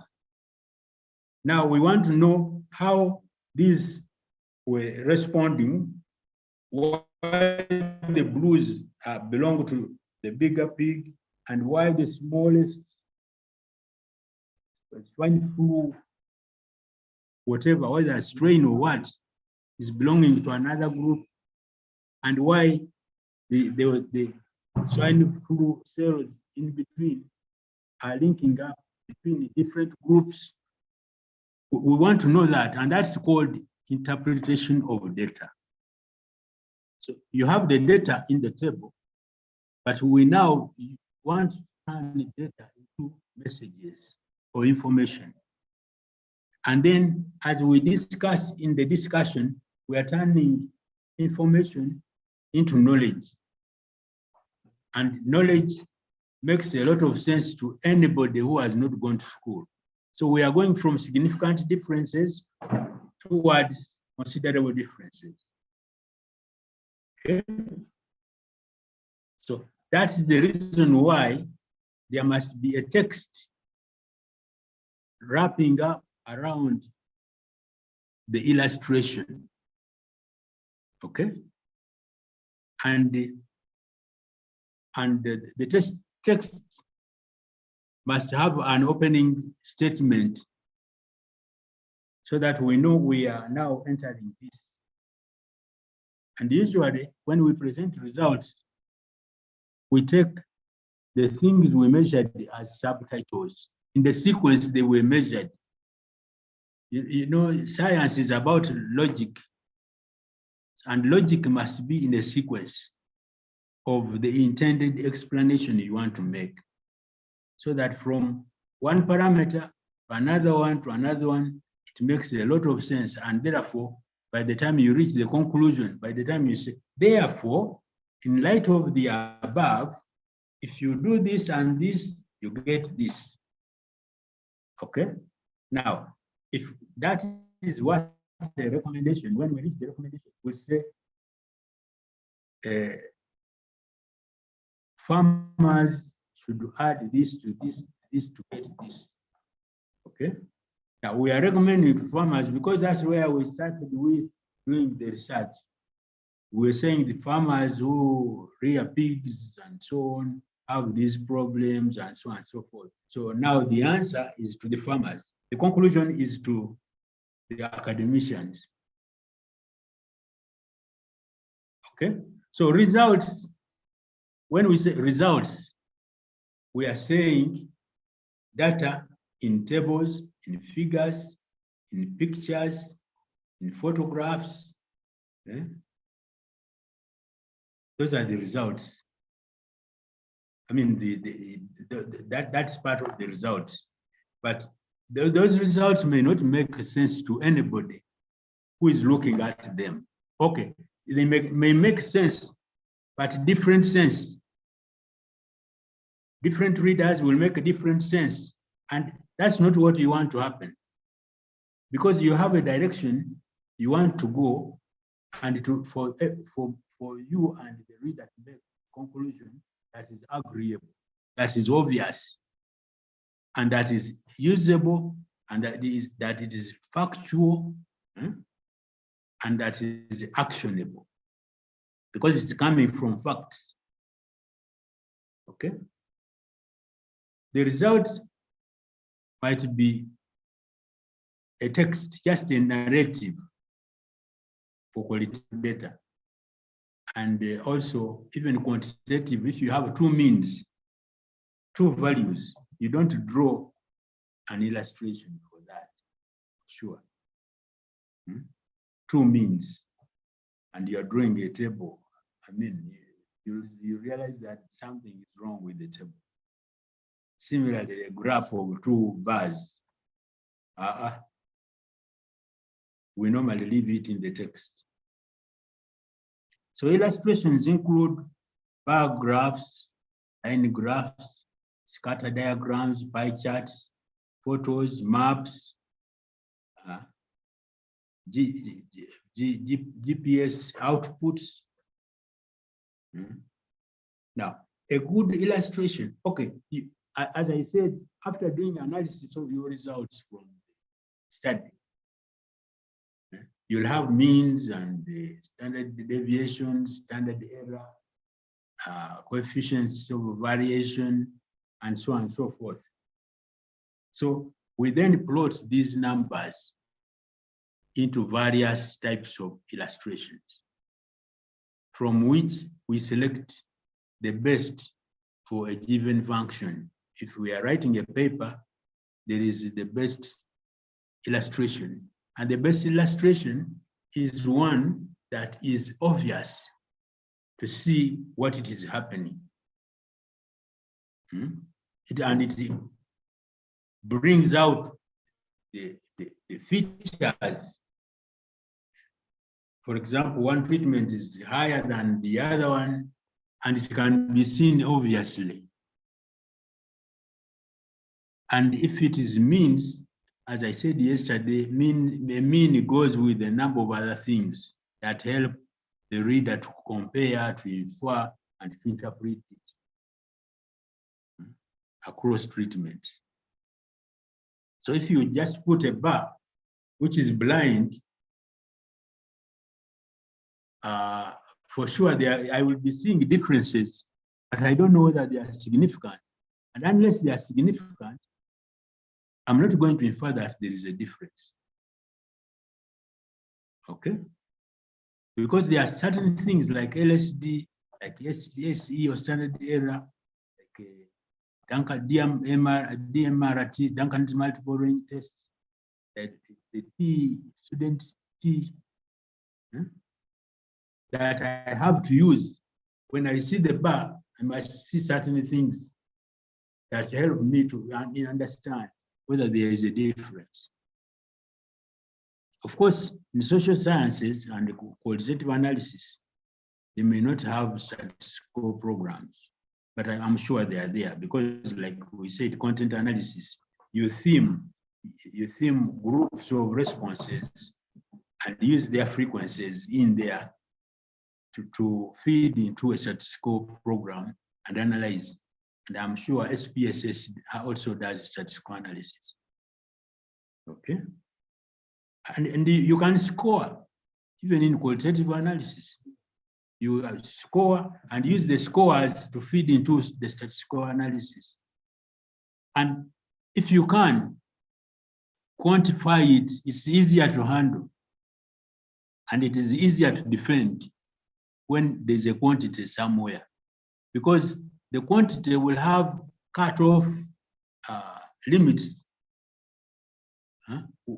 what we refer to as levels of significance. So if it falls outside, then it is significant. If it falls within the domain of significance, it's not significant. And you are using that guide, which is accepted everywhere, the way it is standard. But if you are in a qualitative analysis, which has no analysis at all, it's going to be difficult. It will be a speculation. And different people will say different things. And that's why you get a lot of arguments with qualitative work. And the better you argue, the more it becomes right, because you have taken the day arguing. And quantitatively, that's not true. Unless you give us another scale of statistics different from, so that you say 10% level of significance is better than 0.1%. Oh, you see? Okay. And we are also saying that a good illustration must be replacing a lot of text. It helps us not to write a lot. So if you are going to bring an illustration, and I'm not condemning tables. If you are writing to academicians in a journal publishing, there's no apology. You can use a table. And I don't want you to cheat, but I will also say that tables hide a lot of mistakes. But you turn it into a graph, those mistakes will become visible. So if you want to avoid being caught up in those mistakes, you are advised to keep it. Okay, you can turn it into a figure, get a way to present your results in the narrative text, then turn it back into the table to avoid contradictions. You have seen the mistakes, but you can keep them in the table and not in the figure that's going to reveal everything. Okay? And I'm saying that I'm not asking you to cheat, but you might have such problems somewhere.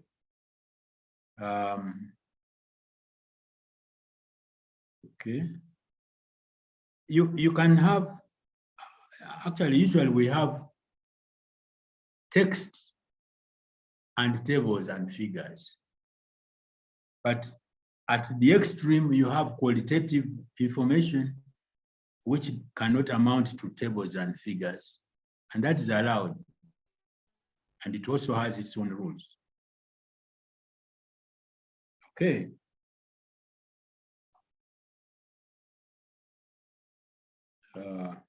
Graphs are better than tables, but charts and photographs are even better if you have them. Although the table will carry the characteristics of the mean, the SE, the p-value, the CV, it carries those, but when you have a picture, you cannot use them. It's actually good to have a table and then have pictures to support the table, so that the pictures are now helping people who do not understand what is in the table. Okay. In the table, you can't see the trends. And yet we need those trends in presenting the results. We need the trends, we need the number of times one thing is bigger than the other. The trends will show it increases, then it decreases. And I don't know whether it is decreasing at a decreasing trend, or is it yes, or a linear, or when it decreases and increases again, it's possible that the wave is changing. So we need a description of that. And by describing clearly what is happening in the data and what is not visible, you are describing in the text, it helps you in a discussion, very good discussion, by explaining the science going on when the curve is now decreasing, then increasing even more. People need to know the cause and the effect, and whether that kind of increase can be taken advantage of in the intervention. In the intervention of this problem, it's possible. And those increases, if for example, increase, decrease, and it might be following a crop cycle, so that you know when to time the intervention. In the recommendation, if we have to stem, if we have to intervene in this problem, the timing should be at this stage, because you have seen the behavior of the disease or the whatever across the growth cycle, and this is repeated, say 3 times, 3 seasons, you are getting this curve. Therefore, the mean is dependable for making a conclusion and a recommendation. When you say at time this 4 weeks after planting maize, we should be able to intervene in this disease before it spreads out significantly or effectively. Okay. Okay. Yes. For every figure or illustration, we need to give it a title. We need to give it a title. Sometimes below for tables, and up on top for tables and figures below. And the title should be complete. For example, I was reading a paper yesterday and somebody was saying the varieties used in the study. This is a table. Table 1, varieties used in the study. That's incomplete, because some readers just go for the figures without having read the text before. So you are assuming that by the time they come to these tables, they already know about the big picture. No, they might just rush to the figures. So the figure must have a complete information. For example, varieties used in the study about this and this and this and this, conducted at something Kericho in Kenya. You see? So somebody will be seeing, and what you write in here must be represented in what the person is seeing. If you say in different sites in Kenya, 6 sites, we must see the sites and then see the site results. The results are linked to the y-axis. Okay. So each figure even if it means repeating per figure, that's okay. Because different people will go to different figures and they should make complete sense out of the figure.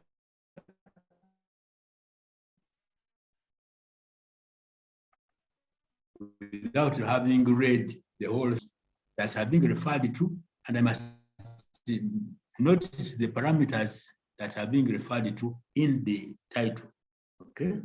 And the title written on top, say of a table, usually doesn't have a full stop because it's like it's the gateway from the title into the table. But the title written below the table figure has a full stop because the figure is ending there. Okay. Now, always number your tables or your figures, and I'm saying serially. Now, tables are numbered serially alone. Even if you have figures in the same document, the tables are numbered 1, 2, 3, 4, 5, and then figures are also numbered separately. And if you have maps, although maps we normally take them as tables, but if you decide to make them maps, and you are referring to them, and the title is maps, you have to have map 1, map 2, map 3, so that when you are writing about map 1, it is map 1. We don't want to have table 1, figure 2, map 3. No. That is very confusing. It's very confusing when you are writing subsequently. We need tables 1, 2, 3, 4, 5. Now, these tables are not, they might be in your thesis, but they are numbered differently in the thesis because the thesis will take more tables. So you might go up to table 25. Now, table 25 might be table 1 in this manuscript, and table 16 might be table 2. So when you pick out what you need from the thesis, you now come and arrange those tables in a certain order and give them 1, 2, 3, 4, 5. Okay? And if you made a mistake and you now want table 5 to come after table 2, just change the number and make a table 5 table 3. The writing is very flexible as long as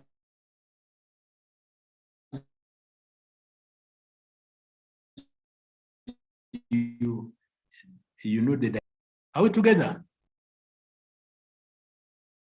Hello?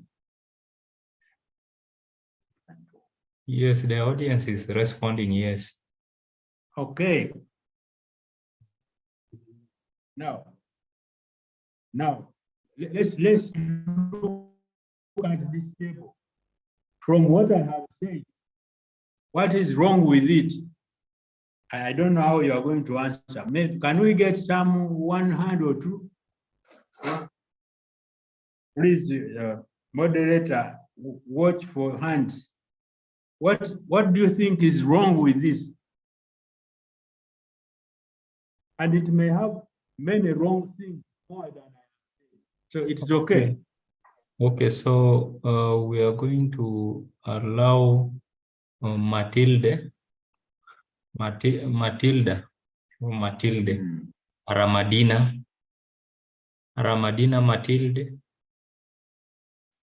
Matilde, please respond. Please respond quickly. We need to move on. Matilde Ramadina, you raised your hand. We have allowed you to talk. Unmute and talk.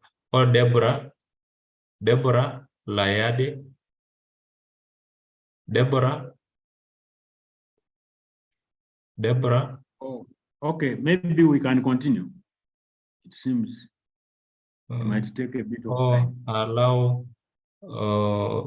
Bahame David. David Bahame. Oh, Hello. Deborah, please. Hello, Deborah. Deborah online. Yes. Okay, hello. go ahead. The Yes, table does not have a title. Then the way it's being presented is like a web is not supposed to be wrote over. It's just the heading and it should be the first line and the last line, not presenting like a web or a box.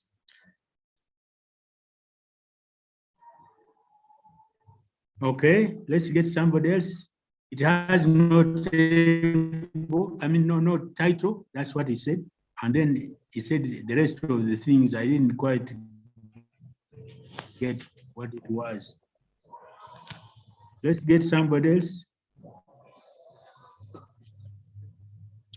Okay, if it is taking time, what I wanted to say has been shared. Ah. Yeah. Okay, so it has no title, so you really don't know what these data are about, and No you title. don't know why they are taking January, February, March, April out of a year of 12 months. We need to know. So maybe that could be spelled in the title. And then we have blue balls and red balls. Now, we also don't know why balls and why blue balls and why red balls. Okay? We don't know whether they are balls sold or balls given away or we really have nothing we know about this. Okay, so apart from giving complete information about the table, it's difficult to start interpreting what is contained in this table. And that becomes the role of the author. After giving the basic minimum of information that the reader should have before entering, it's like when you get a visitor, you can stand at the entrance and tell him, well, this is my home, this is where we stay. The other one looks nice, but it's a pen of chicken. And then the other one is what? Then we are planning to go. So that when you enter and start moving through these buildings, you have the general picture. Okay? Yes, this is now the same data as we saw before. What is the improvement here?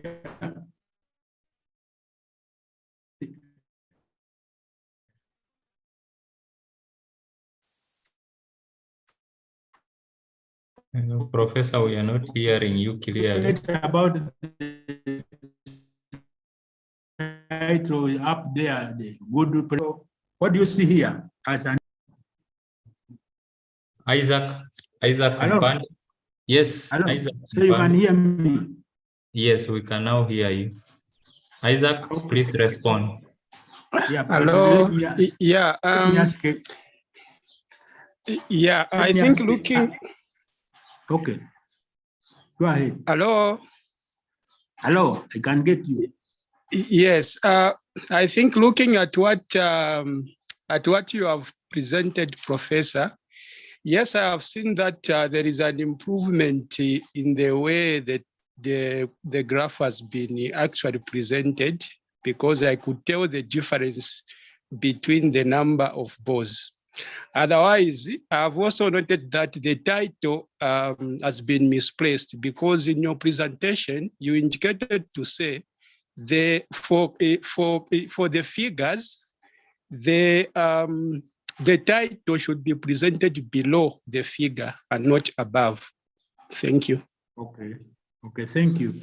Well, I can now also add, and we continue, that there is an improvement, because the title says something, but not sufficient. Still, it doesn't give us direction as to the message running through the figure. And then there is no, the axis, except the x-axis, the y-axis is not leveled. So we don't know what these bars are representing. Okay, balls, but what about balls? We don't know. And then the other one is for academicians. Okay, we are seeing differences in bars, but we are not sure whether there are significant differences. So what do you think should happen for us to be contented that the differences are significant? Members, can somebody give us a clue of what kind of improvements should be added here to make these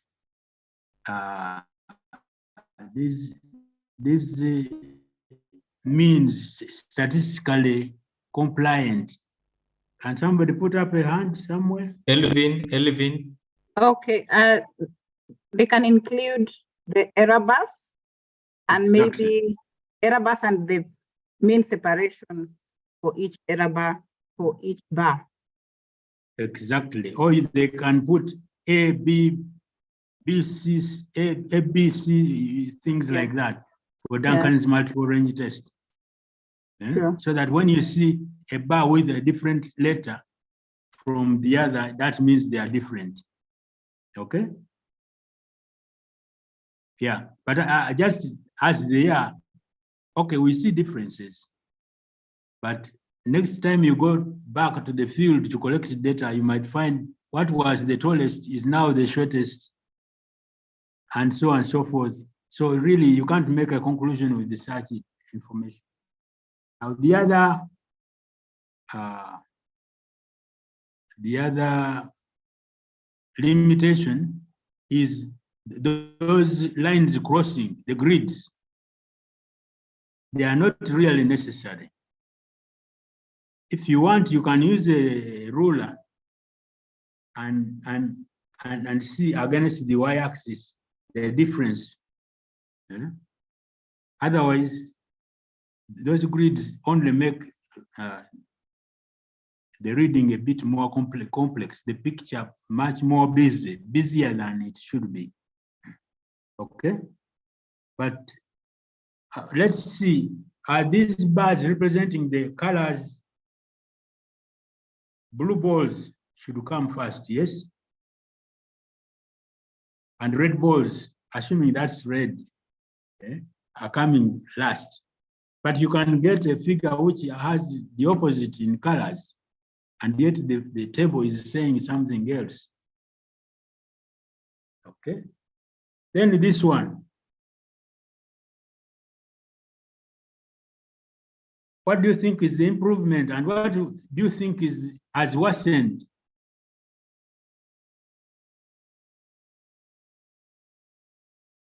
Or what has remained poorly presented? Anybody to try? These are the same data. David Bahame. Yes, those small grids. Pardon? The lines. Hey. The lines are making the table very busy. Or even including the is very promising, and even including the percentages on top of the bar graphs. Since the percentages are on this, and also the table is not labeled. We don't know what is on Y and X axis. The Y and X axis are not labeled. Then the percentages are included again inside the table and the smaller grids, which makes the table very promising. Exactly, and it's the background is dark for nothing. And the background is also dark. And the colors of the bars are not representative of what they are, because they were blue and red, and now they are yellow and green. So we want the picture to make life very simple to interpret. Okay, yeah, that's correct. And the bars are not marked with the other statistical tools. it's difficult to tell whether those differences are significant. Okay? So because you are going to continue reading this, we have all these things here. Minor grids are unnecessary. The font is too small somewhere. Yeah, like here. The font of the letters, the figures on the x-axis, even y-axis, they are too small. The colors are illogical in one of the figures. The title is missing, and shading only distracts the reader. Okay, now this one, members, this is now a different figure. Tell us about how you can improve it. Edward Katende. Edward Katende. Yes, doctor. Go ahead.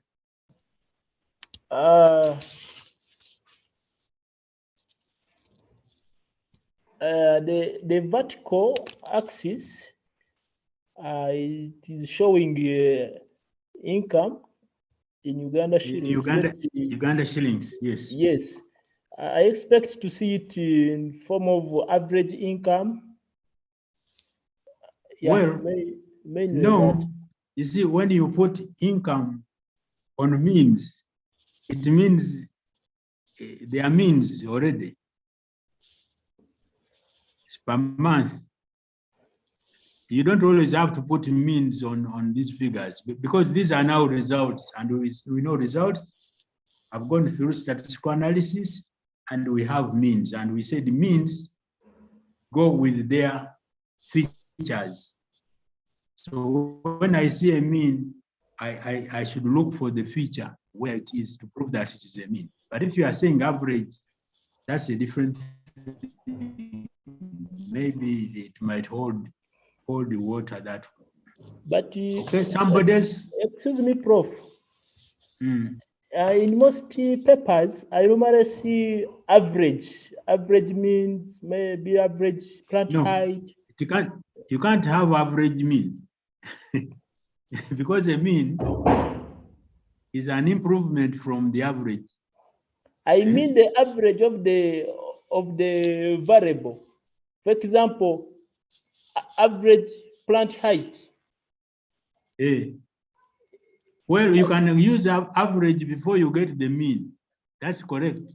But we don't want you to report in averages when you replicated, when you repeated the study.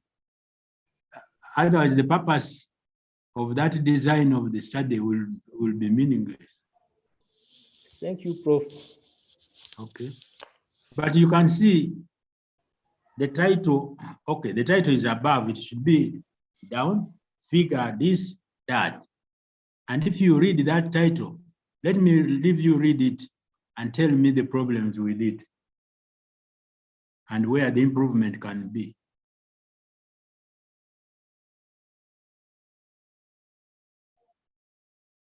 Sarah Ayero. Thank you very much, Prof. and Doctor, for the presentation. I would think would make this better if we just abbreviated the thousands in order not to congest the y-axis that much. We'll just put an apostrophe and then 3 zeros, and then we put the rest of the figure down. Thank you. Okay. Yeah, she's saying that the figure of up to 4 zeros is too big. So instead, you can take off 2 zeros or 3 zeros and represent it with times something, so that the figures become smaller. That's okay. That's okay. Although the way it is presented is also okay. Or you can present by jumping out one figure between the two.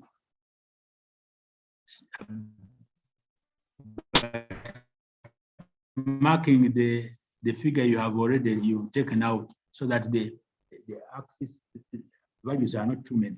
But what I want you to, if you look at the title of the the figure. This is like either an objective statement. It is something like an objective.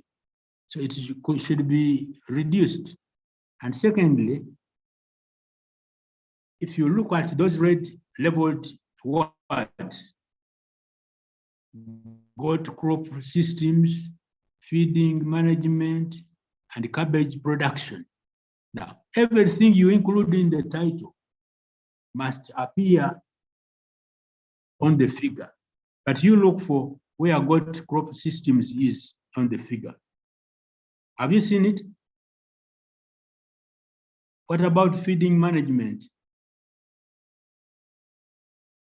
What about cabbage production? Those are not there, so they are not supposed to be part of the title of the figure. Okay.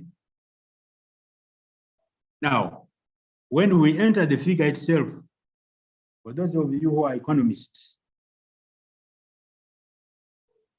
the dotted line shows costs and the blue shows income. Okay. And now the figure is saying it doesn't matter how many goats you have, the costs will be constant. Okay. Or it doesn't matter how far your population of goats goes, the cost will be constant. One goat, same cost. Two goats, same cost. 3, 4, 5. Is that right? Is that correct? The audience is saying no. Or the audience is saying no. No. So it is important for you, the reader, not only to read the text you are being given, but to go into the figure and really see what is there, whether it makes the same sense as what the author is trying to give you. Okay. So this kind of figure, I don't think would merit being included in an article unless there are lots of assumptions around what the treatment. Lots of assumptions. Of course, the costs might remain the same if the technologies used are reducing costs along with the way as you produce the goods. But if it's the same technologies, this might not be correct. But if you find you are getting this as the response over and over, that's the news we want to hear in a paper so that you stand your ground and defend this news. This is the new information that we are getting for the first time. And you did this study, you repeated it, used the sufficient sample size, and so on. Yeah? And you are getting this. Please don't throw it away. It means there is sense in it. The problem is if your control of the treatments and the environment was not leak-proof. If it was, please don't waste your time because people are going to shoot it down. Okay. Now, there is this one. I think breeders and the animal nutritionists usually present something like this. I want somebody to comment on it. And I have seen this kind of results presented in the papers. This is even smaller, but a table can run up to 5 pages. Yes. Now, the difficulty with such a table is that the author is supposed to tell us trends in this data. Trends, which is the highest, which is the lowest, and the nature, the response pattern, but the way it is difficult to navigate and get a reliable interpretation from it. It's very difficult even to the reader. So that means we need to do something. We can split this into two tables with the first column treatments and the first three columns up to black flies. And then we have another table with the first treatment and the last columns, 3 columns. Okay, but that's not enough. We can also go into the treatments and see whether we can cluster them into groups of similar responses. And we don't want to suffer with all the columns together because each column is independent of the other. So we can cluster against white flies first or aphids first, then cluster against white flies, cluster against black flies, and so on and so forth. Okay, and then the clusters will form the x-axis. And we give the first cluster number 1, second cluster number 2, and then we plot a graph. Okay, and the size of the graph will depend on the number of members in that cluster. And then we compare those. It's like members in a cluster are having closely similar results, not significantly different. Okay, and then we plot. So you can see how you can simplify this, and it makes a lot of sense, especially when the bars are considered alone and not together. You are forcing the clustering across, which is impossible. You are assuming that the response to aphids will be closely related to response to white flies. And this table, what you are trying to do is to draw on a lot of information.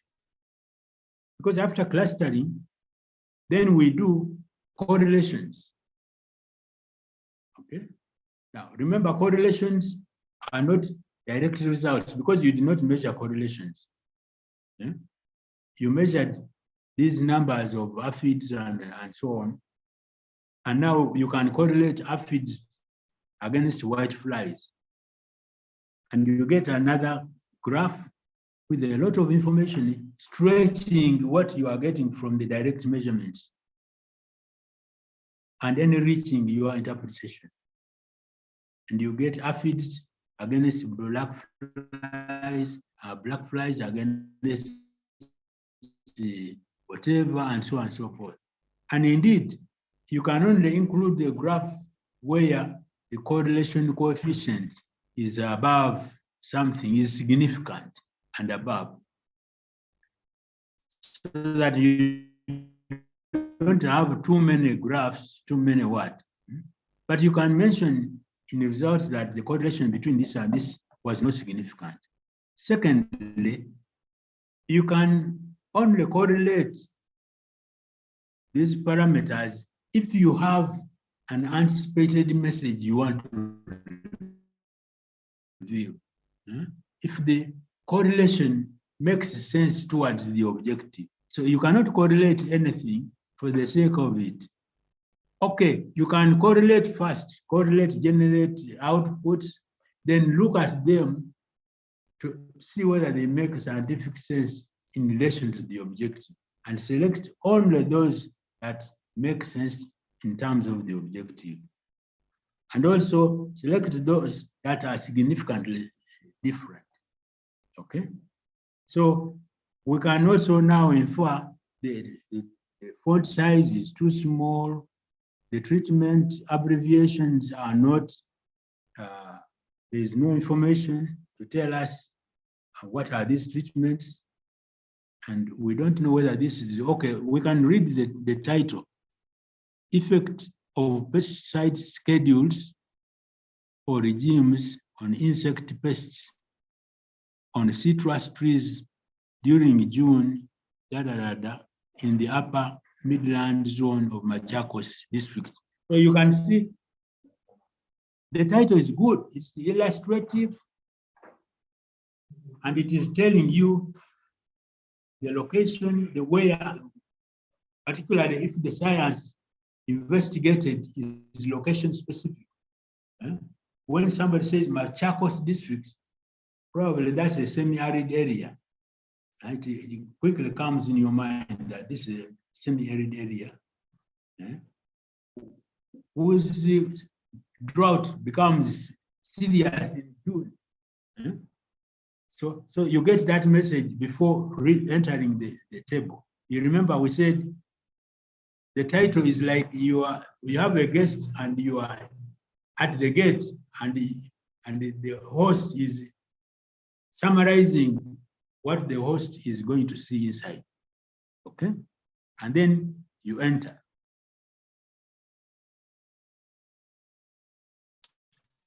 But there is something, transformations as square root of x plus 1 used for analysis.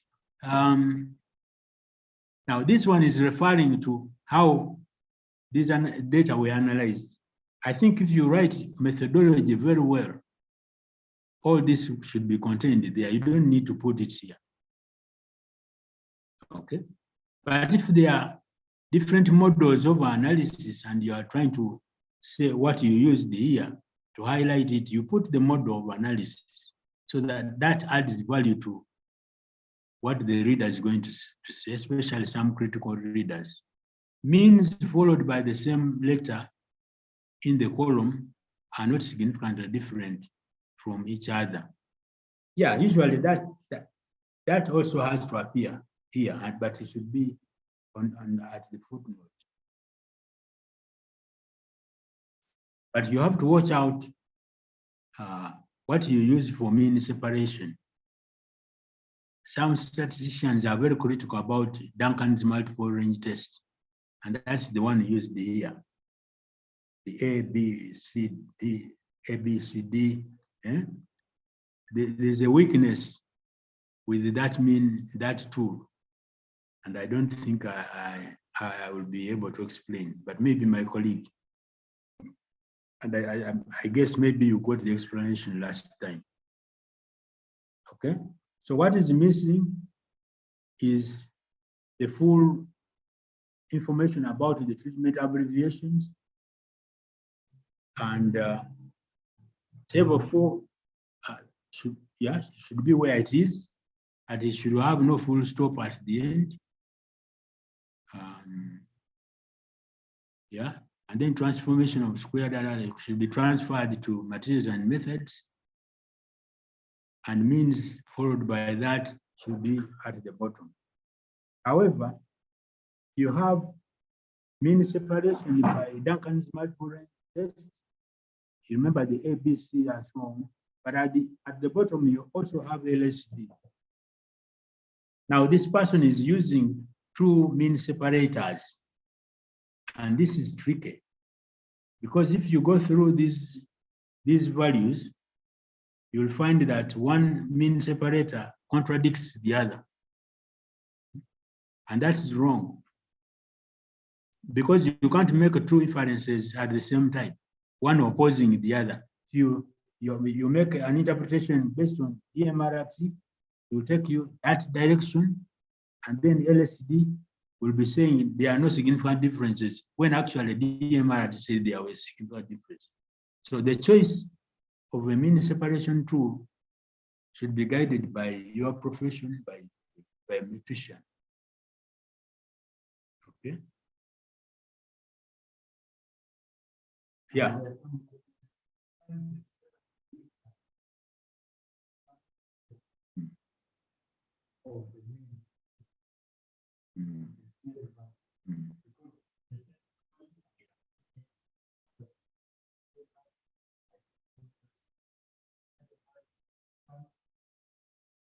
Yeah.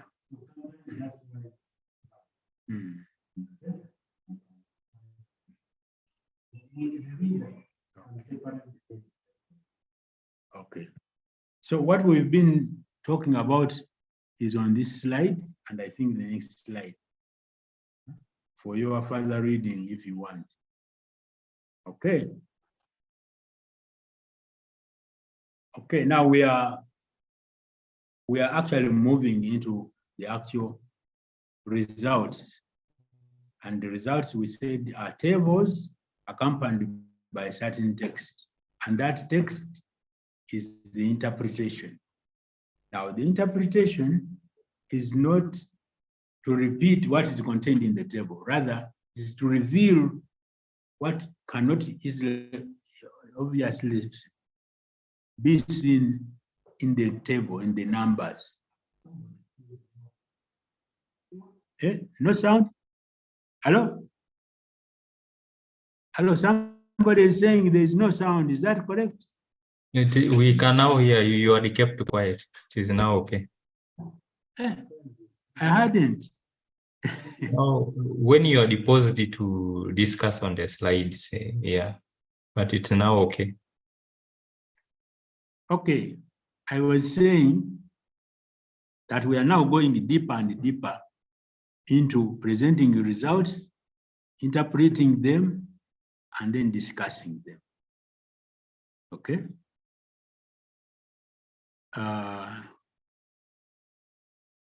Yes. And I said, okay, I can now say that the data in the illustrations need to be complemented or supplemented with a narrative text to guide the reader. Actually, like we saw the pigs and the Mexican whatever. And I said everybody out there must be interpreting it differently. And that's not what we want. A good author should restrict the reader to what the data are intended for, so that they are actually glued to the objective, the direction of the objective. Okay? So the interpretation should be purposefully to enable the reader understand these numbers in the context of the objective. Okay? Authors need to be guided through the data in order to reveal less easily visible trends, relative magnitudes, response patterns, etc. Okay? Don't leave the reader at a junction. Keep the reader's mind on the message that is running through the paper. This narrative text, which surrounds around we normally run it around the illustration, is equal to data interpretation. Only the unseen aspects of the data should be included in the interpretation. Okay? And the interpretation should go for where, for example, are significant differences, or where there are no significant differences that seem to be contradicting what is believed to be significant. The difference that has been known to be there, and now you are getting no significant differences. That's when we actually present non-significant differences in a report, a scientific report, when the lack of differences is the news. And indeed, the data must also be included. But if it is not news, you remember at hypothesis level, you said this, adding this to this gives you this. And now in analysis, you get, no, it doesn't. So that means it's not significantly different. Now, furthering that as an aspect of discussion is a waste of time, because the answer to the hypothesis is no, it's not true. So you just leave it and continue with what is significant. As a rule, there should be no literature, citation, and explanations in the results and in the results and that is tables and interpretation. That is a reserve. That is reserved for the discussion section. So when I see this, therefore implies that in the results, I know that is wrong. It should go to discussion. This can be explained by, now, after presenting the observation in the results, you don't explain it there because there is a section for that. However, if you present results and discussion, that means after presenting your result, next becomes the discussion. Okay? And we want each of those two treated adequately. And the more you do a good job on the interpretation, the more it becomes easy to discuss. But the more demanding it might be on the discussion. Because somebody will be saying, why, how, so what? Those are the questions in the discussion. Okay. Data are not presented in more than one form. Okay. You cannot present a table, then present a narrative of what is in the table. Mean this was the highest, followed by this, when it is actually ranked, when the data are already ranked, like by Duncan's multiple range test. It gives you either A is the highest, B is the second, C is the, it's already ranked. And now you are writing it in the text. If you do, then we say you are presenting the data twice, in the text and in an illustration, and that's not allowed.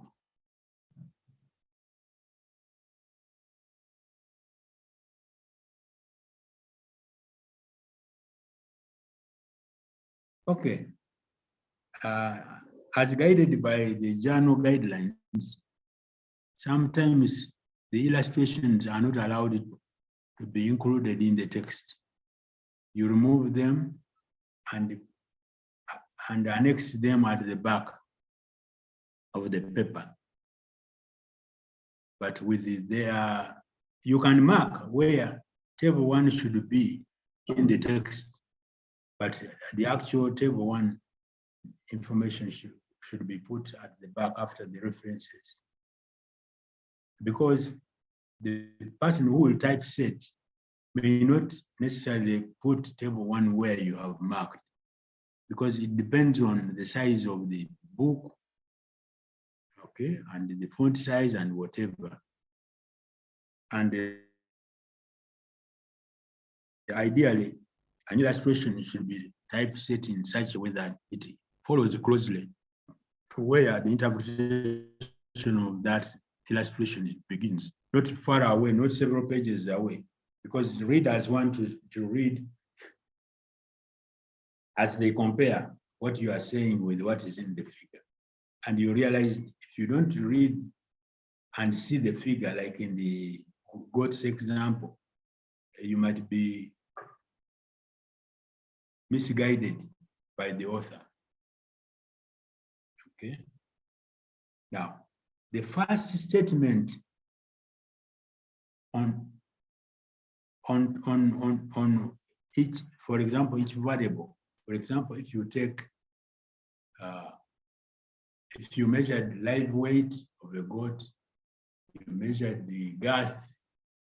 The girth is around the chest of the goat, and then you measured intake of feeds. Then you now, depending on what you started with, that in the results, that will be subtitle 1, live weight. And you don't have to say live weight of goats found in Machakos. No, it's not necessary, because we already know we are inside a house called Machakos, and we are working with the goats. in Machakos. So we don't need to be saying in Machakos for the subtitle, but the title of the illustration might require that you say something in Machakos, because the reader might just jump to that illustration straight and start to look at what you are saying and to see whether it makes sense without reading the whole paper. So the subtitles, you can even write your subtitles before writing the results. Live weight, gas, feed intake, and so on and so forth. And then start writing about this using the treatments as to how the treatments influenced live weight, and then next, how treatments influenced gas, and so on and so forth.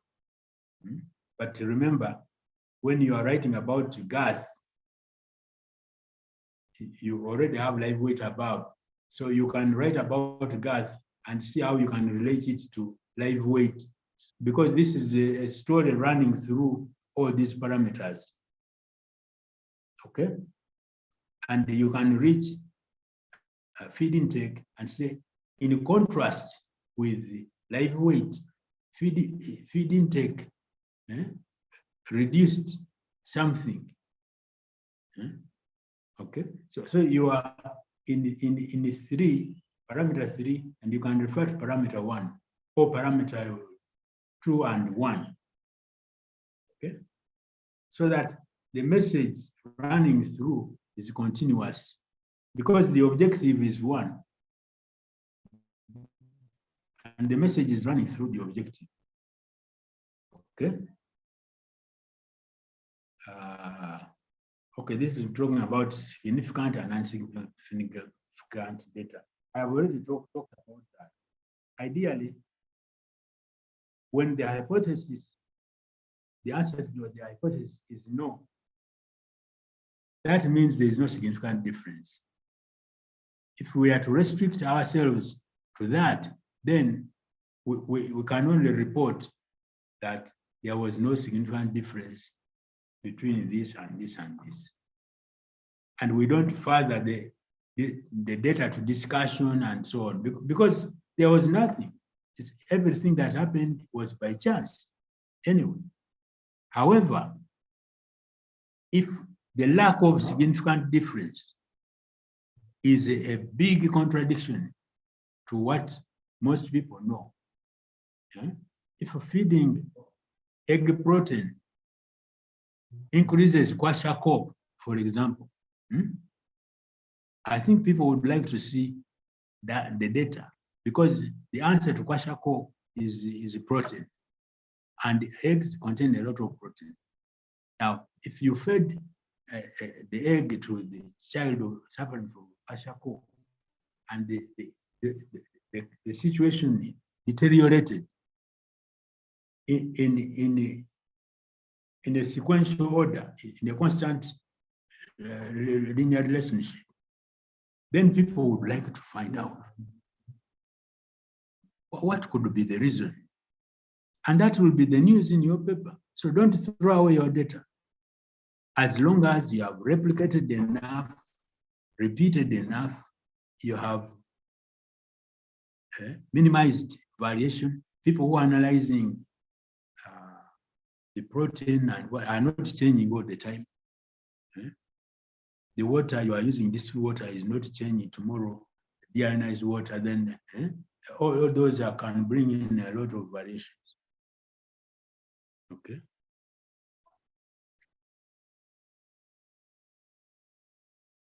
Okay. To write results and discussions, it is best if you write questions in a sequence to follow, so that every time you ask yourself, and you can even keep adding, and it doesn't mean that those questions will have answers for every kind of data. No. Where the question doesn't apply, you delete it. but at the same time, think about more questions. So the more knowledge you create, you yourself, the higher the chances that your paper will be accepted. And the more original it tends to be. Okay. So the questions you write when writing an interpretation will be different from the questions you'll be writing. Because remember, the questions in the results will be, okay, now what is the issue? The issue is live weight. Okay, now under live weight, what happened when you applied the treatments? There was a significant difference across the treatments. Go bracket figure 1. However, the differences were not consistent, or the differences were only between the control and the treatments. Or they were only after a certain treatment. And beyond this other treatment, the differences disappeared. Okay. So actually that is an answer to what was the pattern of the responses. Okay. Now, when it comes to the discussion, the questions will be, okay, there was a significant difference across. Why? So the discussion there will be this, the significant difference that appeared across the treatments, table something, which is the same table as the table you put in the results, can be explained by this. So in the discussion, we are explaining. In the results, we are presenting. Okay. We don't want again to present in the discussion because we have already presented in the results. What you have presented in the results should be explained in the discussion. So ideally, the subtitles used in the results should be carried into the discussion so that somebody can logically see how what is presented in the results is now being considered in the discussion. Okay? And we want you to discuss your results first in the section where a given type of focus is. For example, live weight in the results should be live weight in the discussion. And if it was number 2 in the discussion, it should be number 2 in the, in the results, it should be number 2 in the discussion. Okay? So that when you say the cross-cutting differences observed across treatments, table this can be explained by the presence of this in this and this and this and that and that and that. We don't want you to start with the literature.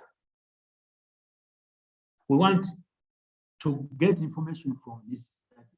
And this study was done by, and it's only you who can present the results and discuss them. So as much as possible, try to give your own information first. Okay, both in the discussion, of course, in the results, you give your own information from this work. And then in the discussion, you tell us what you think is causing this, and so what, and therefore, and then later on, you go to how existing literature is related to what you are discussing, and therefore you give the context of the validity of what we have here. But in literature, of course, you will have literature which supports and literature which doesn't support. And we want you to bring in the two scenarios, but at the end, you should give us, so what, the net effect, because the story has to continue, okay? Give us, so what, in the present state. Some people end with the literature. Yeah? You are writing about a parameter and you end with the literature. That's wrong. We want you to end with the, now, in light of what we have seen, therefore, yes, because it is your information that links all these things. And best if you have the latest literature. If you don't have, and genuinely, because the literature is not there, then we can go for any other literature. What's the time? It is 5. Maybe we have to, I think we have to end because. Okay, thank you, Prof, for today. Do you think we can continue? No, I think we can stop here for today.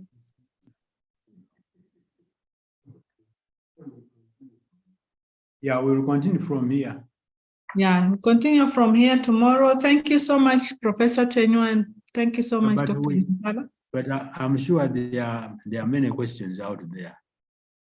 Yes, the questions are many, and probably maybe like what you did today, to do a recap first and have a question and answer session in the when you are starting. And then because now the numbers have been dropping a lot, meaning that people are leaving. Okay. Okay. Thank you so much for this session.